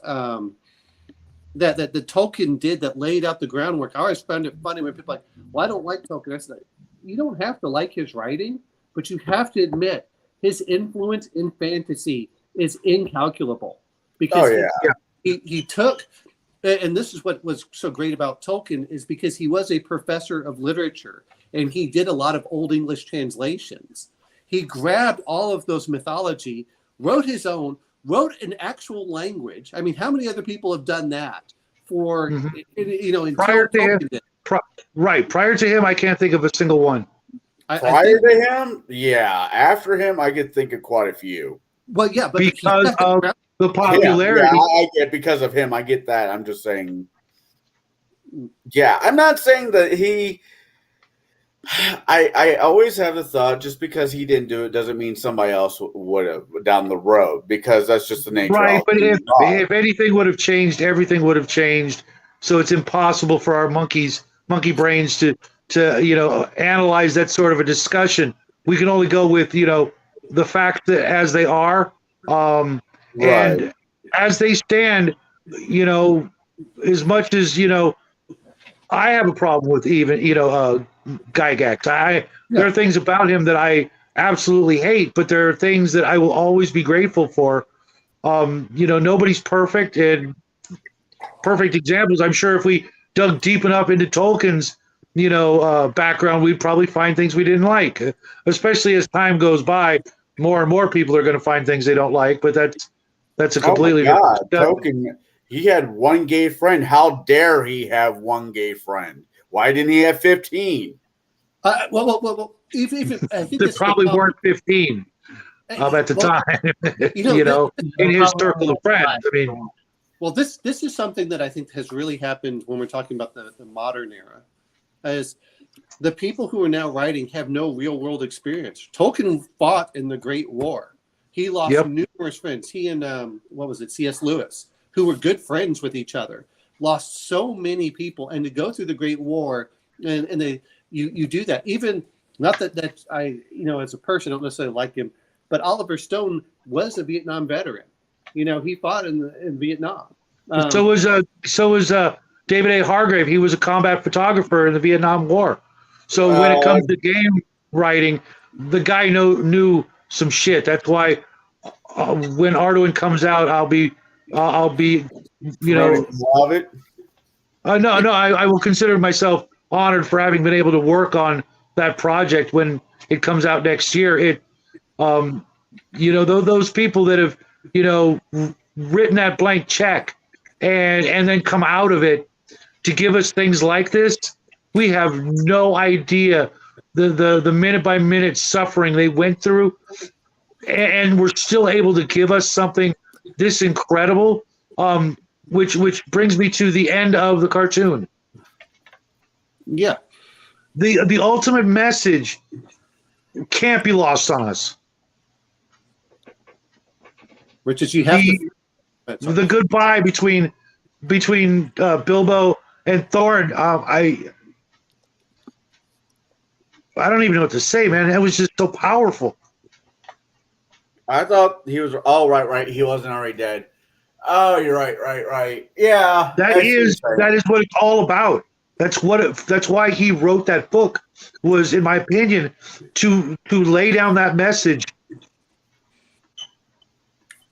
of what it's like to lose people, and if more of us were like hobbits, what the world would be like. Fat and lazy. Well, his point was Better than dead. Yeah, but look who they were fighting. They were fighting other good forces. They were fighting Thranduil. They were fighting Bard. None of these were bad groups. I mean, Bard had killed Smaug. Bard was representing the humans that had suffered under Smaug and had been friends with the dwarves before. Thranduil was one that had the similar things. They're like, you're fighting over some of the silliest things. Why can't you give them some of your treasure? Give them some of your treasure for it. And they did at the end. They gave him what? A 14th to Bard and the Lake people, and a 14th to Thranduil. I mean, there was more than enough to share. And yet it was only in their death could you say it is worth doing this. And it's kind of sad that it takes, an orc army to come in to say, we need to unite. And like you're saying, is you're my closest brother, which we all kind of laugh at. But that was the whole thing. Is it took Gandalf saw how silly this was. Who's that old fool in the middle? Let us go to war. Like it's this, and I think that really goes from his World War I, where everyone went with the pomp and circumstance, and this war will be over in 6 months, and they're all going in the parades, and they think it's this great and glorious thing, and then they actually go into the trenches, and they're being ground down, and so many.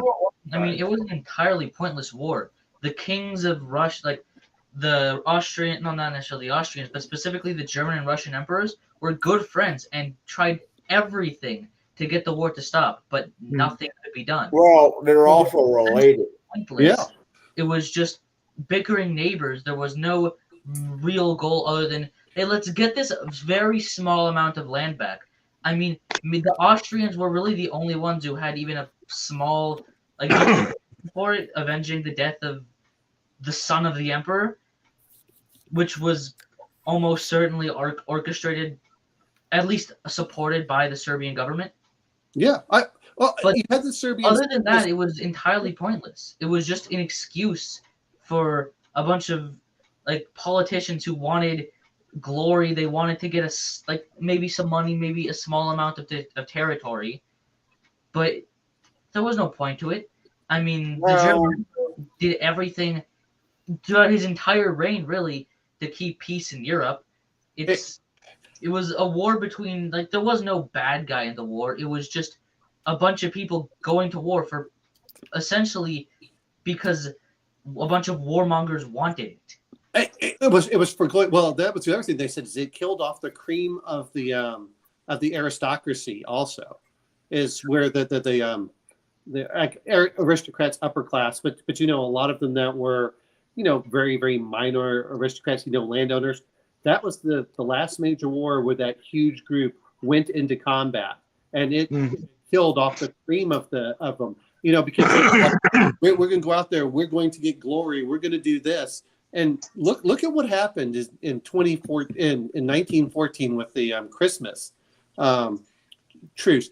The generals on both sides freaked out because the soldiers in the trenches met with each other and became friends, and they went, oh my God, we can't allow this to happen. And yet, if you look at the level of those, and that was part of, what the hobbits represent, is, well, if we had just been friends, we wouldn't have killed each other, and we could have gone back home and seen our family, and we could have had a good drink, if we ever went to each other's, home. If we would have valued things, more important things than the ridiculous things that they were valuing. You know, all the money in the world isn't going to buy you a meal if there's no food, or friends, or peace, or all those things. All that money is pointless, and all, you know, all their egos meaningless in comparison to what this You know, and little hobbit and his people valued, you know, over all these other things. They didn't want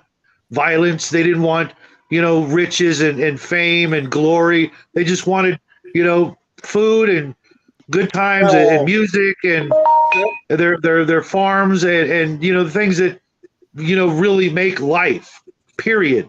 All that other stuff is just. And what did Bilbo take with him?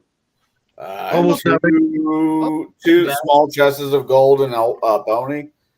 Yeah, Well, he really really small. Well, yeah. He also took back that shirt that was worth more than half the countryside. Yeah, But but he didn't know that. He that. No, he knew how much it was worth.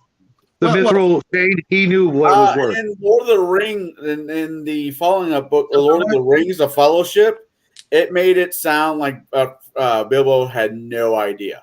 No. He knew because it was specifically said this will protect you. I mean, Thorin specifically bestows it on him. Oh, protect him, yes, but how much it's worth, no. Well, but you know what gets me about it is it wasn't even that much. You know, when we look at magical items, it really wasn't worth that much. It's a single shirt. Yes, he could sell it to whoever. It was there for protection. And how long? Mithril is like a +2 to your AC. I mean, it's technically it could have been +5. Technically, the only benefit of wearing Mithril in D&D, at least earlier editions, was you're still be able to have full decks because it weighed next to nothing compared to. It wasn't even full decks. There was still a minus on for wearing Elven Chain. It was nowhere near what it was if it was regular. Absolutely. Okay. Right. I mean, I don't want to use the D&D because I'll look at MERP. If you look at the MERP things for anyone that's familiar with Rollmaster, I'd say, okay, you know what? It prevents those critical wounds. It doesn't protect, that's, it doesn't go through and you immediately die. Like, you don't lose the arm or anything.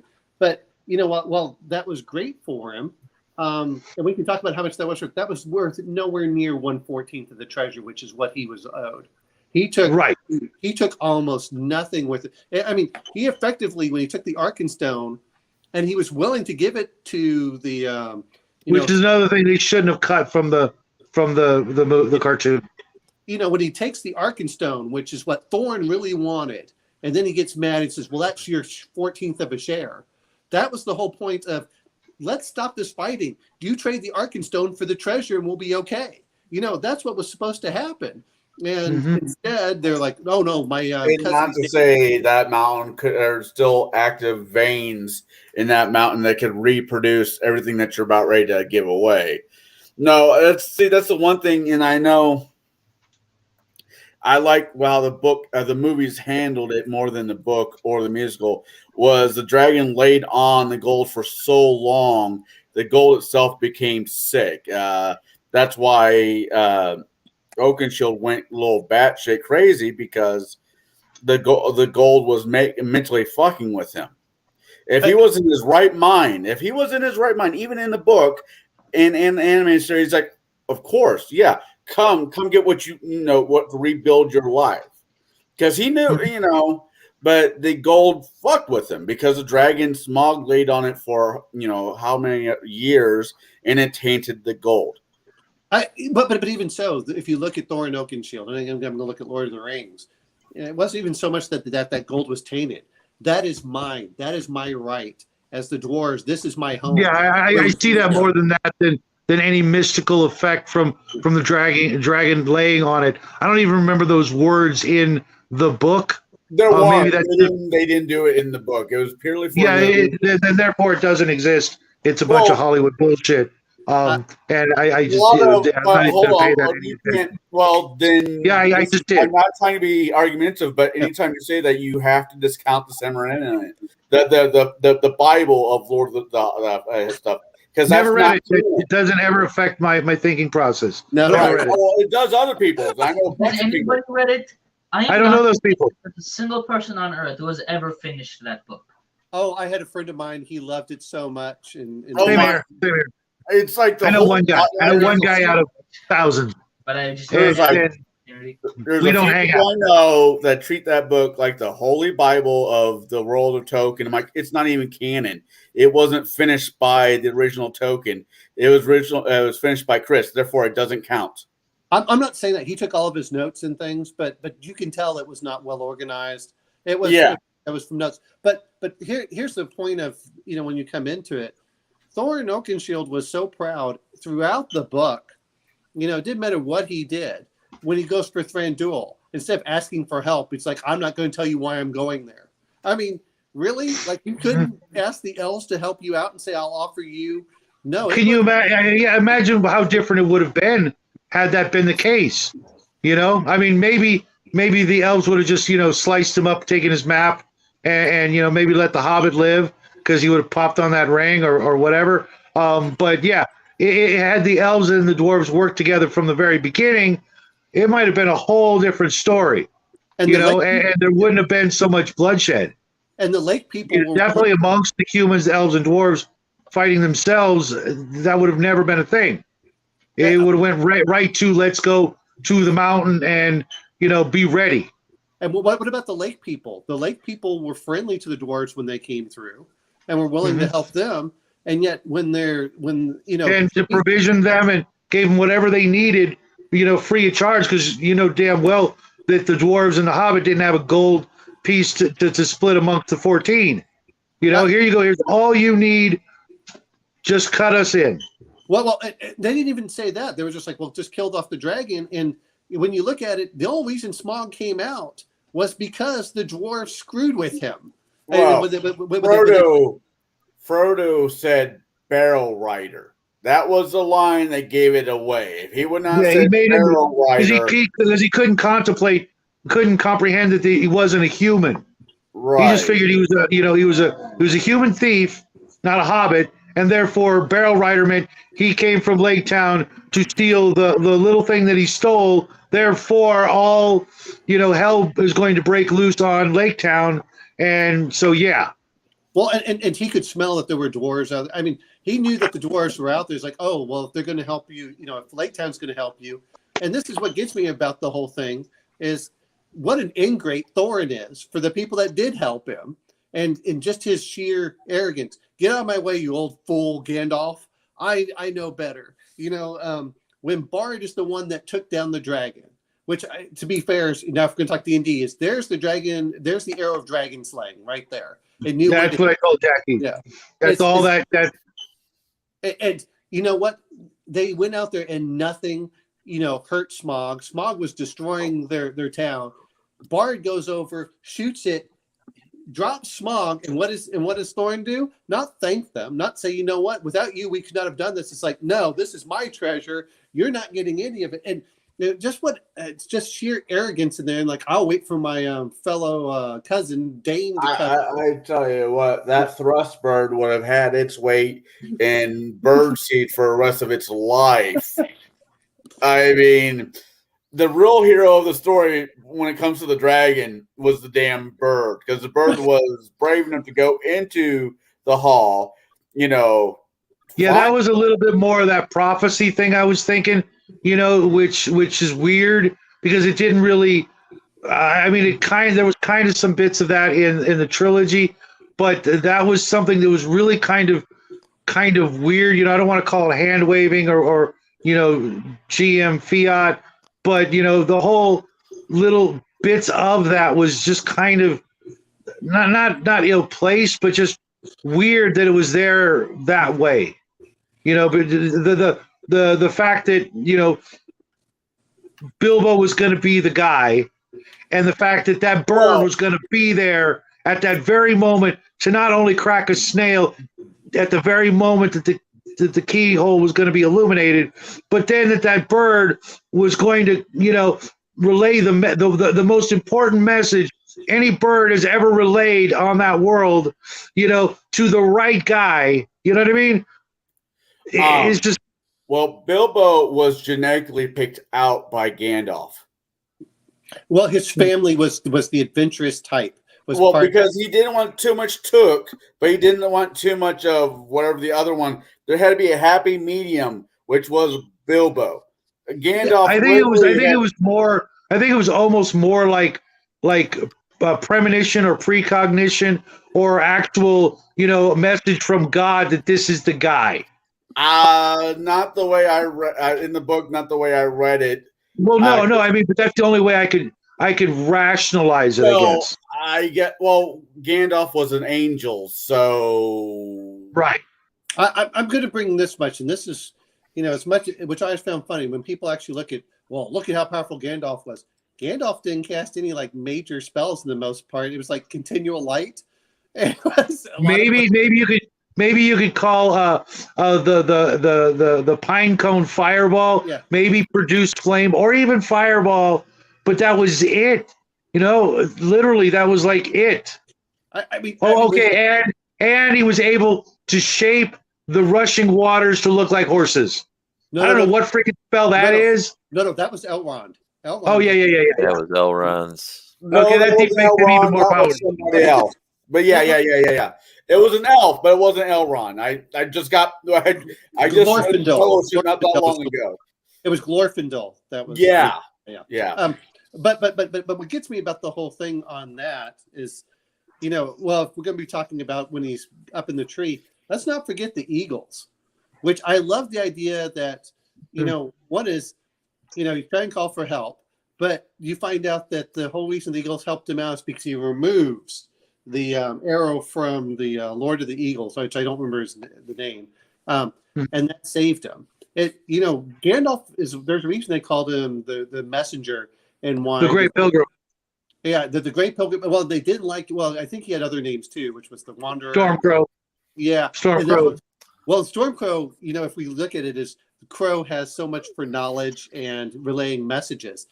The real point of Gandalf was to get the different races together to fight off Sauron. And not that it's in the movie, but man, when they do have it with with Dol Guldur, when they go in there and you find out there's the one ring left from the dwarves. That was the one ring that they still had left for the rings of power that Sauron did not have. Right. That was why it was a Dol Guldur. And then it's wait a minute. I thought Galadriel had a ring and Gandalf had a ring. Well, and Elrond had the other one for the elven rings. But as far as the rings that were not called for, I think that was one of the rings that was the only ring that he had that was not given out to certain people. But I always thought it was interesting for that aspect, which is all right. Hold on. Gandalf got his ring of fire from the ship guy. Gandalf. Then Galadriel had one ring. Then Elrond had the third ring. For the elven rings, the dwarven rings were all lost except the one. Except for the one, yeah. And that was the one that was at Dol Guldur, which is where he said, Gandalf, where were you? Oh, we were fighting at Dol Guldur, destroying the necromancers, what that was. Which he only mentions briefly, and you're like, oh, what's that? I don't know how you guys felt when I heard that when I was reading the book. Why don't you tell me that story? Right, yeah, Gandalf was more, everywhere else. Yes. Yeah. Well, and what he seemed to do is he went that, and then of course the spiders were children of Shelob, I believe, or was it Napoleon's? I don't remember. But hey, what's up, Hungar? Hey, I post and yeah, I said hi to him when he first showed up. Okay. Oh no, I didn't. I wasn't watching the chat. the trolls loot and the trolls loot. Oh yeah, where they found the swords and yeah, Glamdring and Orcrist, which is interesting that they just had that there. But that's what I was wondering on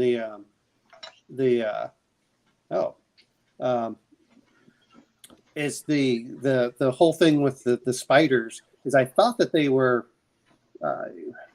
from Yeah, the swords. He I think loved- it's but I don't know if that's entirely true. I thought they were descended from her, and then she was descended from Mongolian.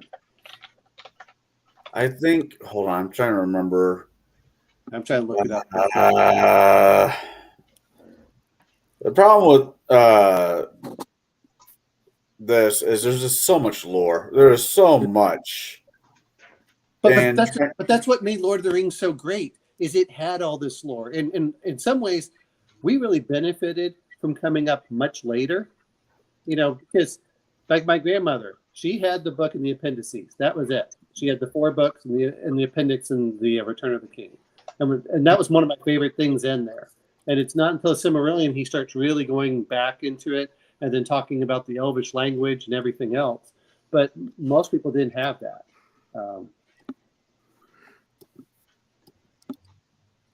No, there's this guy. Speaking of all things of this nature, there's this guy that I kind of. I have TikTok because of my daughter, but I have TikTok, and I follow this guy who is considers himself a Lord of the Rings, all this historian, and if there's answers questions and stuff like that. He's trying to get Campbell's with the alphabet soup to do a Lord of the Rings alphabet soup, but with Elvish. Oh, that would be. That's cool, but kind of weird. I'm gonna bring this up, and this is interesting. I didn't realize this was still copyrighted. So if anyone knows of the company Wormwood, they were going to put Elvish on some of their woodworking stuff. And the lady who was going to do it got sued that she could not do it without their permission. That sounds about right. And yeah, I know what Wormwood is. Yeah, I went, oh my God, how can you do that? And that's. Well, it's not so much how can you do that. It's how can you not see the potential to keep the thing alive? And in conversation. Yeah, we're going to go through a period where, it's going to die down. And 20 years from now, someone else will be like, oh, remember this? Let's bring it back. You know what I mean? And there's no need, if you just keep it, going. Keep talking about it. Keep remembering, what a phenomenal piece of literature the entire story was. There's so very few things that compare to it. You would literally have to try to compare it to Marvel or DC Comics or something on that kind of a proportion that would give you as much lore and just overall enjoyment for. I mean, you really have to be a certain kind of person to not be able to at least watch the movies and go, wow, that was pretty cool when you get to the end. I mean, you'd have to be, pretty hard ass and for the most part, not a big fan of science fiction or fantasy. Yeah, and I know there's a lot of people out there, but of the people that do like this sort of thing, I can't imagine, not being, I'm going to ask you guys a question here, and Jack, you're probably more apt to deal with this. When I was in 9th grade, The Hobbit was one of my required readings. Now, I'd already read it, so it didn't bother me at all. Do you guys, and Connell, you're younger than I am. Mark, I don't know how old you are. I think I'm about the same age as you. I'm 49. Okay, yeah, we're exactly the same age. But required reading. You're that required reading when I got to the States or before I got to the States? I don't know for you, Connell, because when did you come to the United States? I came to the States when I was 15, so that's 98. But that would have been my what would have been junior high going into my freshman year of high school. My required reading over in Europe was a lot of Shakespeare, a lot of Hemingway. Fucking hate Hemingway. Fucking blowhard. And stuff like that. Hobbit wasn't on that list. Actually, when I came to the States, it still wasn't on the list. We had to freaking read. I don't hate it. I just hate it. Narnia, The Witch, the Lion, the World. Okay, so you had to read Narnia, so at least you got some fantasy. Jack, is The Hobbit on your required reading list? I don't know because I don't know what the requiring reading list is. If there even still is one, there probably is, but I haven't seen anything that's on it yet. Okay. As far as I know, there isn't a required reading. Dresden's Files. Dresden Files. Summer Night is on your required reading list. I'm just asking for the some of the things that come into it is when you reading The Dying Earth and some of these others, and I noticed that Moorcock is, man, as much as they knock science fiction and fantasy, look at the elevated language they use. It is at a much higher level than what they're using in a lot of stuff writing nowadays. And it's, well, of course you can look at some of these. It amazes me that as much as, for reading, and I think a lot of people go back and read in their, I want to say middle age and later for pure enjoyment, just to get away from certain things. Not saying that we didn't read as a kid a lot, but I think a lot of people are, I remember being in the Navy and they literally came over and said, the guy read The Great Gatsby because he was bored. I said, I hate that. He says, no, it was a pretty good book. I'm like, I hate The Great Gatsby. That was another one I had to read. Yeah. Great Expectations. When I went through high school, Great Expectations, I was required to read that all 4 years. They knew I'd read it in freshman, but it was on the list again. Had to read it again and again and again. If I ever... Yeah, I will never read that book again, and I will never have anything positive to say about that book. It was possibly one of the worst, most traumatic experiences of my life. Just kidding. It was just boring as fuck. So it's not. I mean, it's not a horrible book, but it's not. I mean, it's a one-time read-only book. Well, and I think that's the problem that the Shadow's talking about. But yeah, they knew. My high school knew I had read it in freshman year. But I had to read it again. And I passed the previous class, but the next English class, I had to still read it again. It was like they only had 8 books in the library. So I'm looking through the top 100 here, and I could have sworn, and Lord of the Rings is right up there with number 53.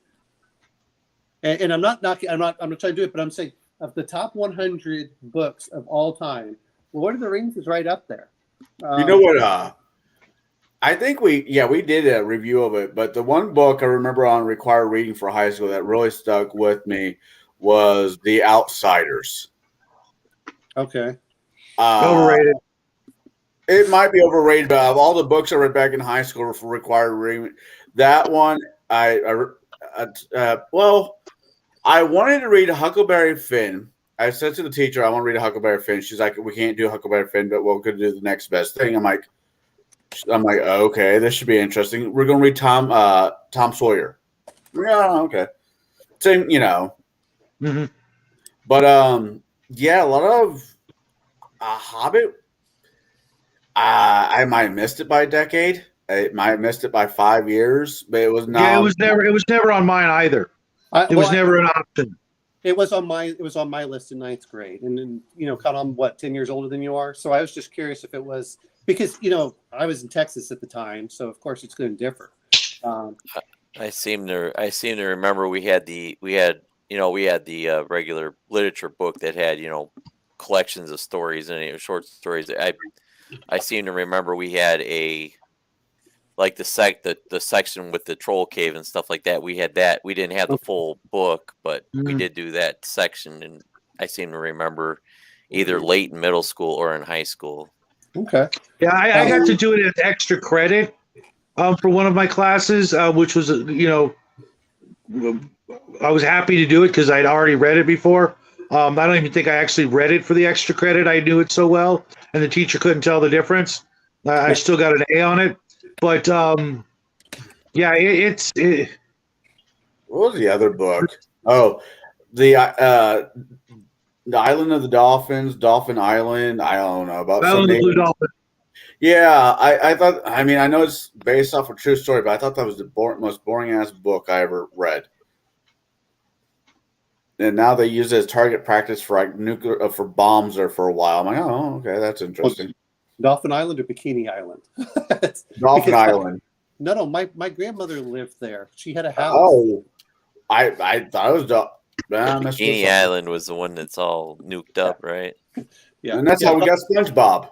yeah, You mean well, Bikini Atoll? Yes, yeah. Bikini Atoll. Yeah.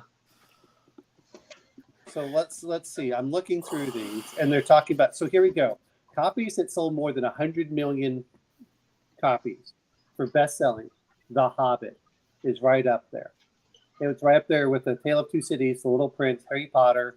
I had never heard of this. Then There Were None, and Dream of the Red Chamber. So The Hobbit sold over 100 million copies. I mean, that's Where's Tarzan? It's not up here because again, and this is what I have to mention. We're looking at it as men. I'm saying my grandmother, who heard stuff was not fantasy, loved Lord of the Rings and The Hobbit. And so, Well, the reason I keep bringing up Tarzan is because for 100 years, it is one of the most widely printed books of all time. So Tarzan, all the different languages. Tarzan says 50 million. Okay, That doesn't that can't be right. Yeah, but was like when Tarzan was originally released, Shadow, was it released in chunks and like the like pulp style? I know there was before pulp. They could be that could be part of the thing. Maybe I'm wondering but and we're talking about this. Don't forget that, like you're talking about, that's just the sales. That's not people like I don't know if you're this way, because I do this a lot of times. I can't throw away a book, but I can give it away to a friend. And like, hey man, I'm done with this. You go read this. So I'm not saying that its reach isn't far impacting, but I'm saying there's like what 30 or 40 books in the Tarzan library. That could be it. Also, they're only counting the very first Tarzan book. Yeah. Yes, and they're but The Hobbit, the one that we're going right now, reached over 100 million people. And then The Lion, the Witch, and the Wardrobe was about 85 million. I mean, things that. And I still think those numbers are low. If you said in the United States, I'd buy it. But worldwide, no way. The reason why I buy it is you can't escape The Hobbit. You can't escape Lord of the Rings. You ask somebody at Jack's age, what is Tarzan? They're going to say either a Disney cartoon. And to be fair, I read Tarzan as a kid. You read Tarzan as a kid. I don't know many other people that have read Tarzan. They're all familiar with the movies and stuff, which is a real shame because I thought that it's just like John Carter of Mars. You and I. Well, Tarzan is what got us. Tarzan was the inspiration for Conan, as far as I'm concerned. But if Tarzan is not like spoke of every 3 years, or as we're doing right now with the Hobbit, it's going to be forgotten about. It's like Beowulf or some of the older classics. Just because they're great stories, unless people talk about them, because the word of the mouth is the best seller that there ever is. I can see also how some of the spin-off products, whether they be the old TV shows, the Disney cartoon, and things like that, have kind of like ruined it. I don't want to say ruined it. I just say, ruined is almost the word. If you like Robert E. Howard's Conan, that's how Tarzan reads. That's the kind of fighting and descriptive language that was used, not what we get from Hollywood. I don't think that. Go for it. No, I'm just saying when we're looking at this, I'm just going by what they estimate for having sold books.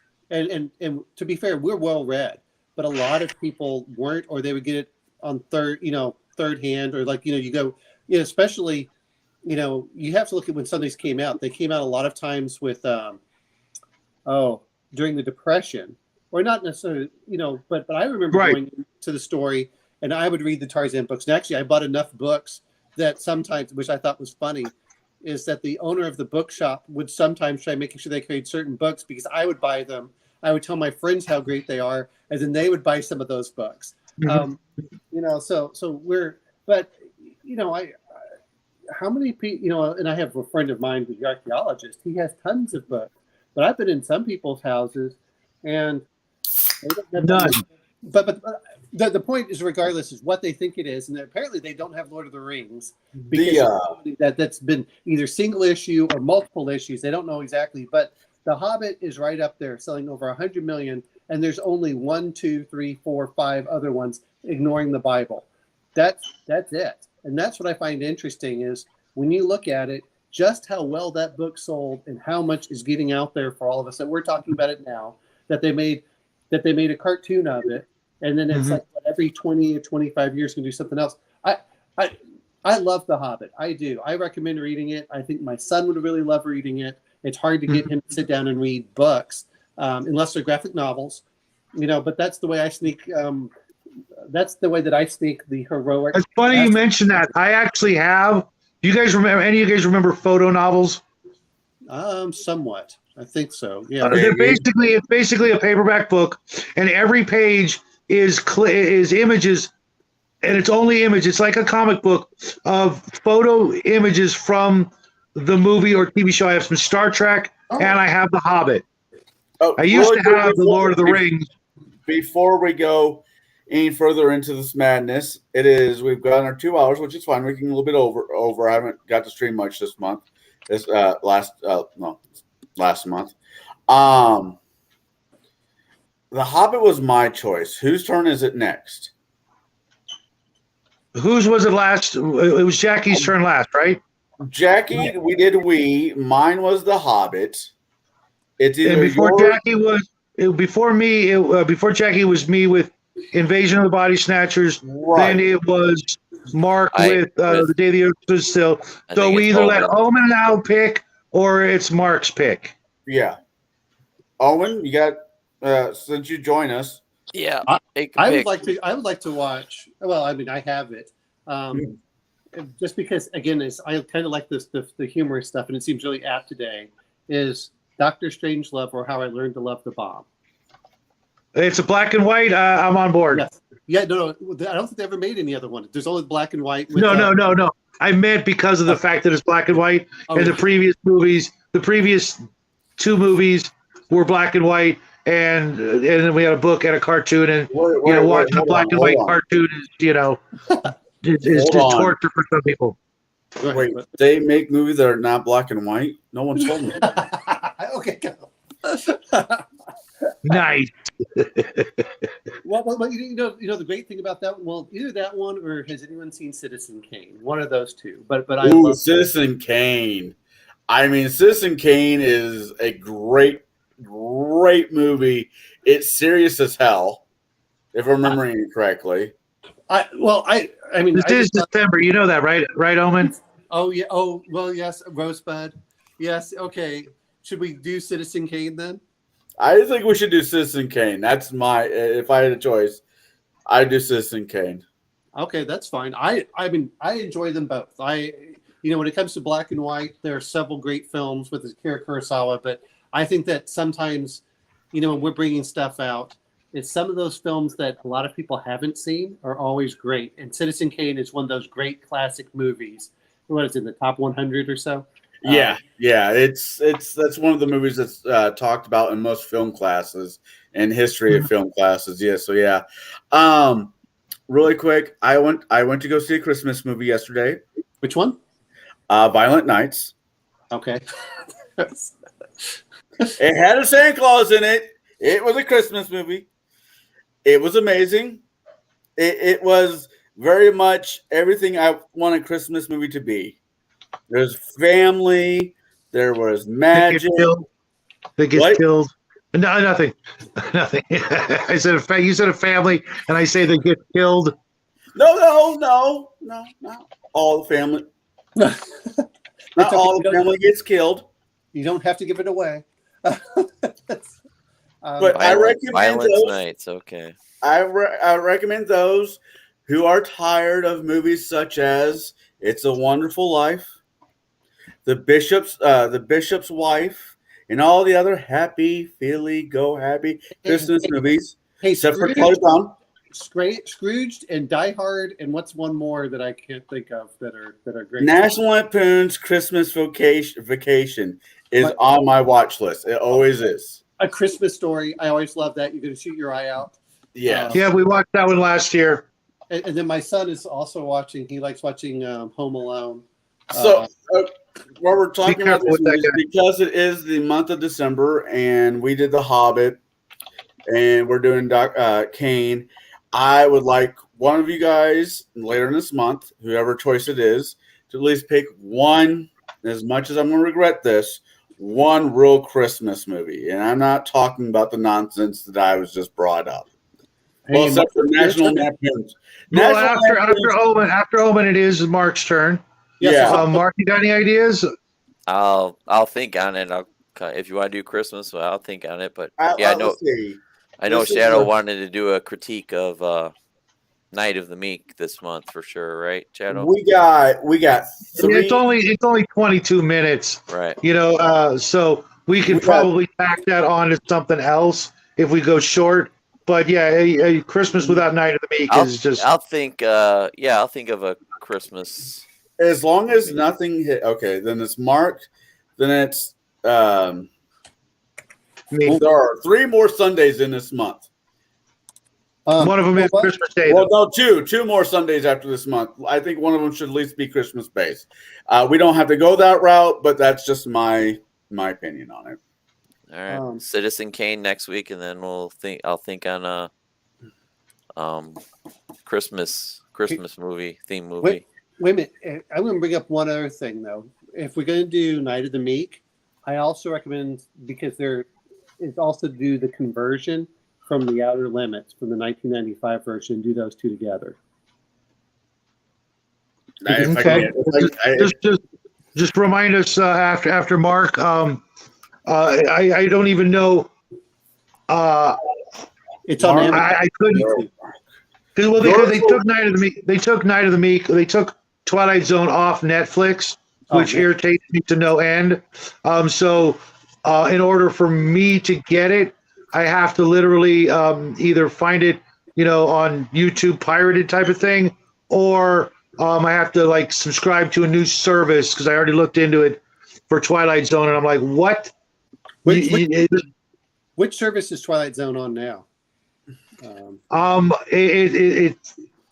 think it's Amazon, but it's an offshoot of Amazon or something else. I thought it was on God, what was that one? Not Disney, because Disney owns everything though. What is that streaming network? Man, they don't have The Outer Limits. Paramount. What crap? It says the very they had it on before, but The Outer Limits they have season 3, but they don't have they don't have any of the season. When they did, and the reason I mentioned The Outer Limits from the 1995 version is it has to do with the man that kills several people, and he has and he's being talked to right on Christmas for this, and it's very interesting because it was interesting to listen to it. But no, it's not on Amazon either. So I don't know who has The Outer Limits, the new version. Twilight Zone. All right, the Twilight Zone. THE. All right. Paramount. Oh God, no! I don't want to have to go. Paramount has the. Looks like they have the new version of it. Okay. That's why I'm trying to see if they have the old one.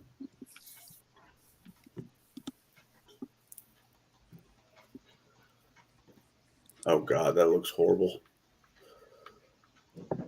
Although they did bring back Criminal Minds, so I'm happy about that. Apparently, they do have it in black and white. I think on Paramount Plus. Yes, they do. I'm looking at it right now. Episodes 1 through 5, seasons 1 through 5. Okay. What season? That might be what I thought on, but it's a new pay service that I don't actually have. Yeah, I don't have that one either.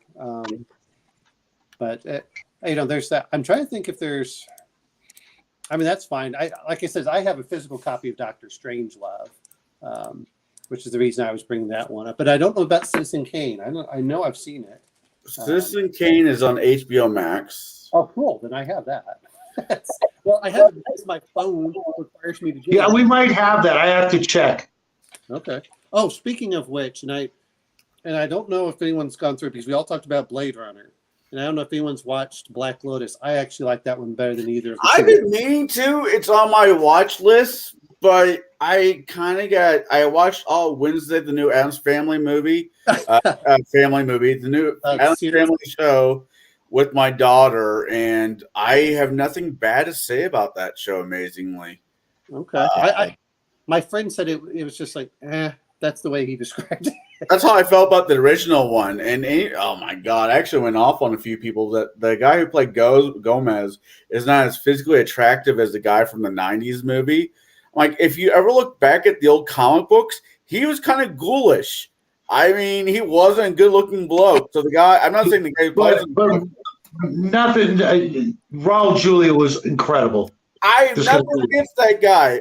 His only bad choice in career moves was doing Street Fighter, and the only reason he did that was for his kids. I get it. I still like Aston too. That did it in the movie. He did it in the colored version. Movie. I want his cigar budget. well, I just John Aston, yeah, he was a class act. Oh my god! You know Sean, what? his son who played Samwise Gamgee, says he never read any of the Lord of the Rings movies until he had to do the movie. He majored in America literature, not British, so it never was a thing. And he's like, and someone's like, so do you know? And he's like, do you have a favorite character? He's like, yeah, I like Treebeard. And the guy's like, why? And the guy's like, why do you like Treebeard? Because it reminds me of my dad. Well, and I'm like, okay. Well, I love John Aston when he did the stuff on Night Court. I mean, I liked him as a very personable guy, but I like a lot of these things. He had a $2,000 cigar budget in the series. $2,000. In the 19- You know what $2,000 back then would be today? Oh, it's like $20,000 or so. I want that cigar budget. YouTube, make this happen. Oh man, I'd die of mouth cancer before the year's out. Or I end up like George Burns, smoke a cigar every single day of his life and live to be like 101, 102. Oh well, that's fine if you just smoke one cigar, but one cigar. Yeah, if I'm on a budget, it is one cigar a day. If it's like on a holiday or vacation, that budget kind of gets a little bit wider, and that might be 2 cigars a day. When I was in Iraq, they would smoke 2 or 3 cigars a day for a lot of them. But that's how I used to get my boss away from work. Is he went into the bunker, and they would be smoking in the bunker, and they'd all be doing things, and that was the best place to get stuff done. Is you just like, I'm gonna go find Paul, and I'd go wander in the bunker, and he'd just be talking, they'd be smoking, and we were talking whatever was going on, and it didn't even have to be about work. It was just like, oh, okay, and that was his way of escaping. This past Friday on Max's, when we did that ref game, the fact that the DM for that asked for me in person and made it clear that I was going to be a cigar smoking truck driver. I'm like, I can do this. I know that person. That's one of my uncles. I can play this character. Oh, speaking of which, Mark, you wanted to run a game, I guess this week or Friday, right? Friday night, yeah. And the real question is, who's up for it besides myself? I have no. Which Friday? This coming Friday? The 9th. Yeah, the 9th and the 16th, yeah. My only problem is I have no way to build a character. I don't have any of the books. I mean, if you're talking 3.5, I could build it for anything from 3.5 up to 5th edition. It's BX. I put a link in the thing. You can do a character generator thing. Good for first third level. Can I use Rules Encyclopedia? Same thing, yeah. That's what I thought. Just want to make sure. Yep. Yeah, I mean, Friday night. Friday is the 9th, right? Jack, you up for it? Maybe. It's in Discord. And what you said, the thing in Discord is a character generator. I No, sent no, a no. link for a character The builder. Yeah, the rules. I think is what it has, and it's real simple, Connell. You pick a class. Now, Shadow says that he wants to be an elf, but I mean, to be honest, we're all going to be what, 3rd level? Yeah. Which of course makes the elves a lot stronger in that one than the average 3rd level. No, I don't have a problem with that. I think I can handle it. I know. The real thing is Connell. Well, and if we need a fighter magic user, that works perfectly for having that elf. And Connell, what did you want to play? If I play anything, I'll probably be a straightforward human fighter, human archer. Okay. So that's what they have. Is you just pick fighter. That's all it is. It's either race or class is normally in how they do it. Just to keep it. The other part for myself is I was looking at being a thief, but if that doesn't work, I can either be a cleric or we already have magic user, so I could be a cleric if we need that, or a thief. Well, if you this coming Thursday on Table Breakers, I'll be doing a one-shot Christmas special where our dear Shadow. Holy shit, I could get 3 games in this week, guys. Tuesday was was Saturday too. Oh, wait a minute. And then Holy shit! I must have died and gone to heaven. Oh, I'm going to have one better than that because I think I'm going to join Geek's game on Saturday morning playing Call of Cthulhu for the French Revolution times. Good luck with that. Oh well, we died last. So let's see. I get to play a magic user on Tuesday. I get to play a thief on Thursday. Yeah. An elf on Friday and a paladin on Saturday. Wow. You got 4 there. So yeah, if Jack's coming in, I might not be able to, but it's a possibility.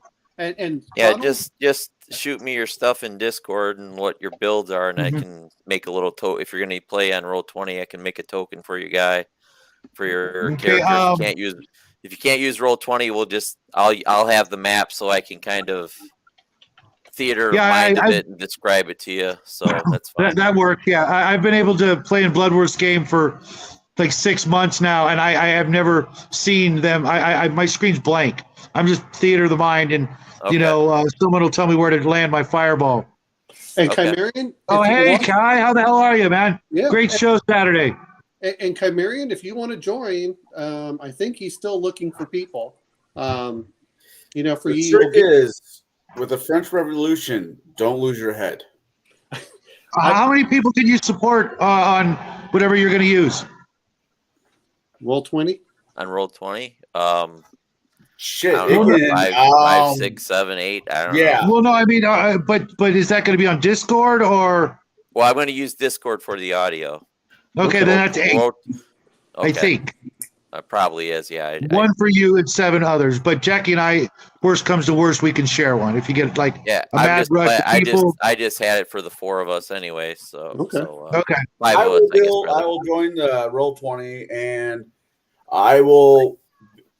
It's not like I'm going to have Fireball, so real, Magic Missile might be the top, damage spell I have. I can't imagine being a fighter You will get a be second level really spell hard. too, don't you? I'll have to go look. I think you get a 2nd level spell as an elf. That'll be invisibility. Well, I'm a dummy. How's that a 2nd level spell? That's bullshit. The later editions, always- later. It's always been 2nd level, as far as I know. There's invisibility and improved invisibility there. No, that's right. Which is clearly what Bilbo had.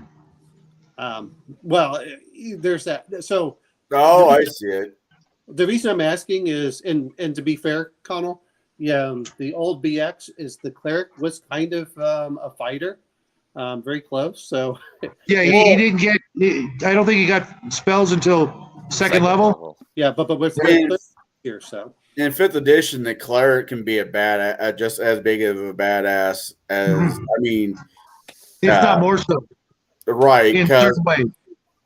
one of my favorite builds in 5th edition is playing a dwarf cleric that is his domain is Forge, the Forge domain from 5e. I think it's fun.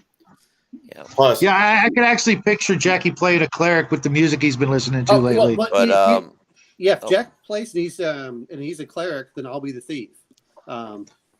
I got to bail, guys. I'm getting ready to cut out of work here, but All right, great show, shoot. man. I'll Looking forward to it. just shoot me your info in Discord and what you think you're gonna play or not play, and then yeah, we'll plan on Friday night. And then any other questions, just message me on Discord or whatever. And Yep. take it Cool, from well, there. All okay, right, have a good night, guys. All right, bye bye. Take care, man. Thanks, Mark. Well, I mean, it would have been fun having Chimerian join in on Ye Old Geeks stuff, but unfortunately, he says he works then. Use 4d6, drop the lowest. Okay. Oh, my stats went way, way high. I was like, holy crap. 4d6. Oh yeah, drop the lowest.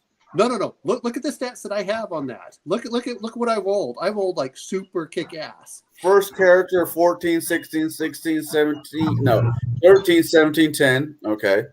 Second character 11. No. That first one was like I could have been a paladin without any problem. 13, 11, 13, 11, 14, 11 for your first character. Second character 17, 10, 8, 10, 11. Still not bad. I mean, I did it, and that's why I was asking. Is like, hey, are you sure that's for the ones we're doing on? I don't want to. Does it have a die generator on it? I actually rolled my dice. I rolled my big. Oh, okay. I rolled my big dice. Well, not the. Let me see. This is. I mean, I have big dice. Don't get me wrong. I mean, I have my.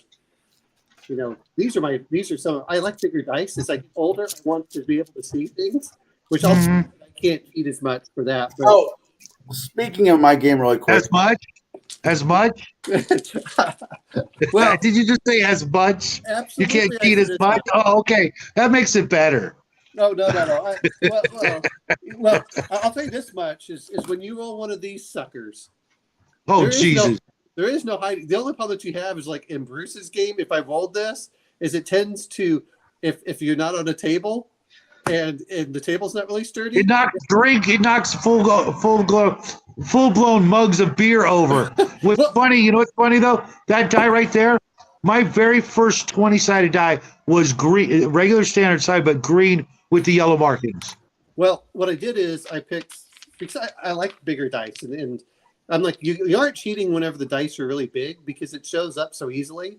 But I laugh at because I have 5 of these and they're each a different color. White, grayish black, blue, Wow, green, man. and red. And I laugh because whenever Crafty comes, You could literally kill somebody with those. if I put them in a sock, I think that's what Connell said is, you know. Just baseball it, man. Just boom. Let's see if it's see if I can get all of them up in here. So, Oh, is that a clear one? Glow in the dark? they're all translucent. So But it doesn't glow in the dark. It's got that sort of glow in the dark color. no.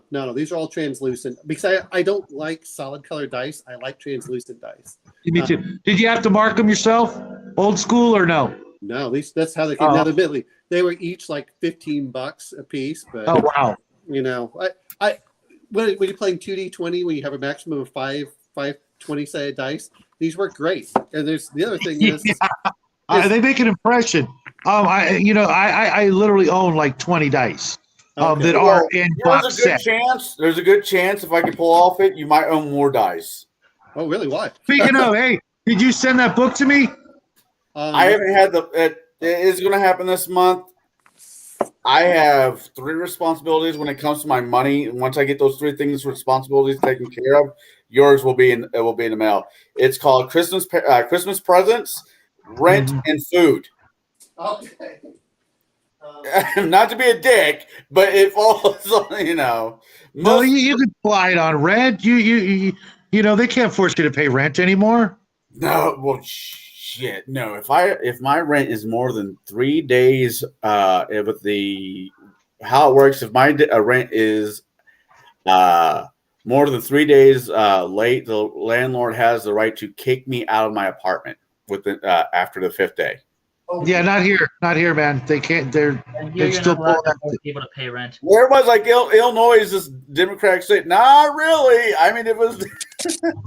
It kind of. I'm trying to look for my Oh, I have mean, some of it them is, in but not here.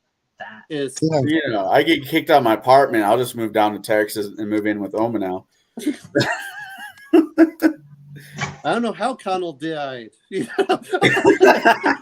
Food poisoning. Oh, we got that. Would do like I was looking for my my and I have like 100 of them coming in. I decided to splurge, which I probably should have spent it on something else. But you know what? Dice are never bad. I decided to get the weird dice for Dungeon Crawl Classics and stuff, and I bought like 2 pounds of dice. So Nice. I was at a jewelry shop up in Chicago about a year ago. My friend was trying to pick out a wedding band for his wife or engagement ring, and I'm just looking around, and they had a set of dice made out of diamonds, emeralds, sapphire, and like a couple other precious stones. I'm looking at those. I'm like, yeah, that's never gonna happen. what's the lottery up to again? Not that high. Well, I'm not. I do therapy every Tuesday just to keep sane in an insane world, right? Yeah. And there's a thought process my therapist came up with is like, just happy-go-lucky thought or whatever. He's like, imagine you're 18 years old again. I'm like, okay. Now imagine you just won a lottery where you're taking home cash was $5 million. I'm like, yeah, 18. I'm screwed. Thank you for making my life. This is why I was joking about it. I said it'd be really nice to win the big amount of money, but the first thing I would do is probably buy land, and then I would buy some construction equipment, and then just tell my son, guess what, son? If I blow all the money, you still have an excavator and a bulldozer. You better go figure out how to. You better figure out how to go work. But at age 18, I mean, how many of us? I mean, I'm sure Shadow would have spent it on things I'm not going to say out loud and music instruments. He would have spent it on musical instruments and meth. Lots and lots of meth. No, meth is the wrong answer. Honestly, sorry, guys. Drugs are bad. Drugs are bad. Honestly, Jack, if I was going to tag your dad with anything of that substance, of anything of that nature, maybe pot, maybe coke once, but mainly pot, booze, and music. No, yeah, it would have been weed. It would have been an exorbitant. Wine, women, and song. Yeah. You say whatever you want on YouTube, but we all know the truth. He made meth in his basement. That's the thing. My brother's doing 400 years for meth. Meth was. Yeah, I don't see your dad Breaking Bad. Yeah, no. The thing is, Shadow made the meth. His brother sold it. Shut the fuck up! Oh my god. I'm waiting for helicopters come peering over your house there, Shadow. Well, see, I know one of the things I would do is I would buy up my neighbor's farmland. And then I would buy out his house. I don't mean this in bad ways. I'd let him live there, but I would just simply say, when you pass away and your wife passes away, the house becomes mine. And that's what I would do because I want to keep good relations with my neighbors over there. And then I'd plant a bunch of trees that are all orchards and go from there. And 18, I wish I'd have that much common sense. Honestly, if I won that much money at 18, my aunt would step in, make sure the money goes into an account of some kind. I'd hire a money manager and find an investment, and I would got to live off the interest. And that's the best way. I think that too many people don't know how to handle money and they lose it. And I said, for me, the best thing would be just to win like $1 million. Because I'd build a house and then I wouldn't have anything left over. I don't mean it in a bad way. Yeah. I mean, and I'm not even saying extensive, but I would probably buy some more property. The 10 acres next to me, and maybe a little bit up on the hill with my, if my neighbor would be willing to sell it, and then I would just simply go over and build a nice house, nothing extensive, probably about 2,000, 2,500 square feet, and say okay, and then. And probably build a small house for my parents for when they get old and they're going to retire, or not retire. and then make sure that they're well taken care of for that. And so, I was going to make a joke and saying, wait 3 years for the bank or the state to take it for land taxes that you thought were paid off. but did you know how much my taxes were this year on my land? Oh, for Texas, I have no idea. I can tell you what they are in Illinois, but I have no idea in Texas. I'm going to bring this up is UHF station broadcast routes. You know what? That sounds fun. But no, my taxes this year were $137.36 acres.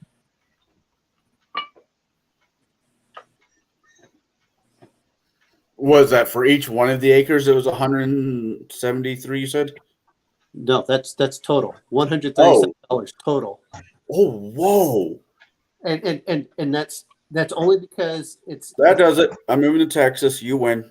Well, no, wait a minute. That's only if it's agricultural. As soon as I put a house on there, it skyrockets. then that 1 acre gets taxed at a normal property tax level, which is about 2%. Okay. But no, I was amazed. When I went to Illinois, and I went, wait a minute. You mean that there's a 2% property tax plus you have to pay 5% in sale I'm sorry, 5% property tax. I'm sorry, 5% income tax, 2% property tax, and then up to 13. I think it was 9 to 13%, depending on what you bought. What's the sales tax? I was like, how the hell does anyone survive here? And it's more expensive. I mean, it's slightly better than. Illinois is not a poor state, let's say like Missouri, but it makes you wonder. Well, I talked to someone that was planning to move up to Missouri, and they're planning to buy a house for $27,000 out there.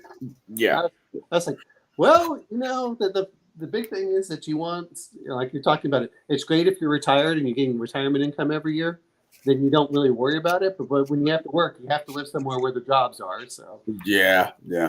Well, guys, I'm going to go ahead and end the progress. Kai, thanks for showing up. Hunger, if you're still out there, thanks for showing up, and everybody else, and James. Everybody have a good evening. Next week, we will be talking about Citizen Kane. So somehow my channel has went from ha ha he he to higher brow entertainment. Go fucking figure. All right. With that being said, everybody have a happy holidays. We'll see you at 4:00 next Sunday. If you're in normal time, if you're in avocado time, it is 2:00. And if you live in Florida, I don't know what to tell you. Depends on which part of Florida. that makes it even more. I know. Either way, everybody have a good evening and rest of the weekend. Bye, everybody. Take care. Bye.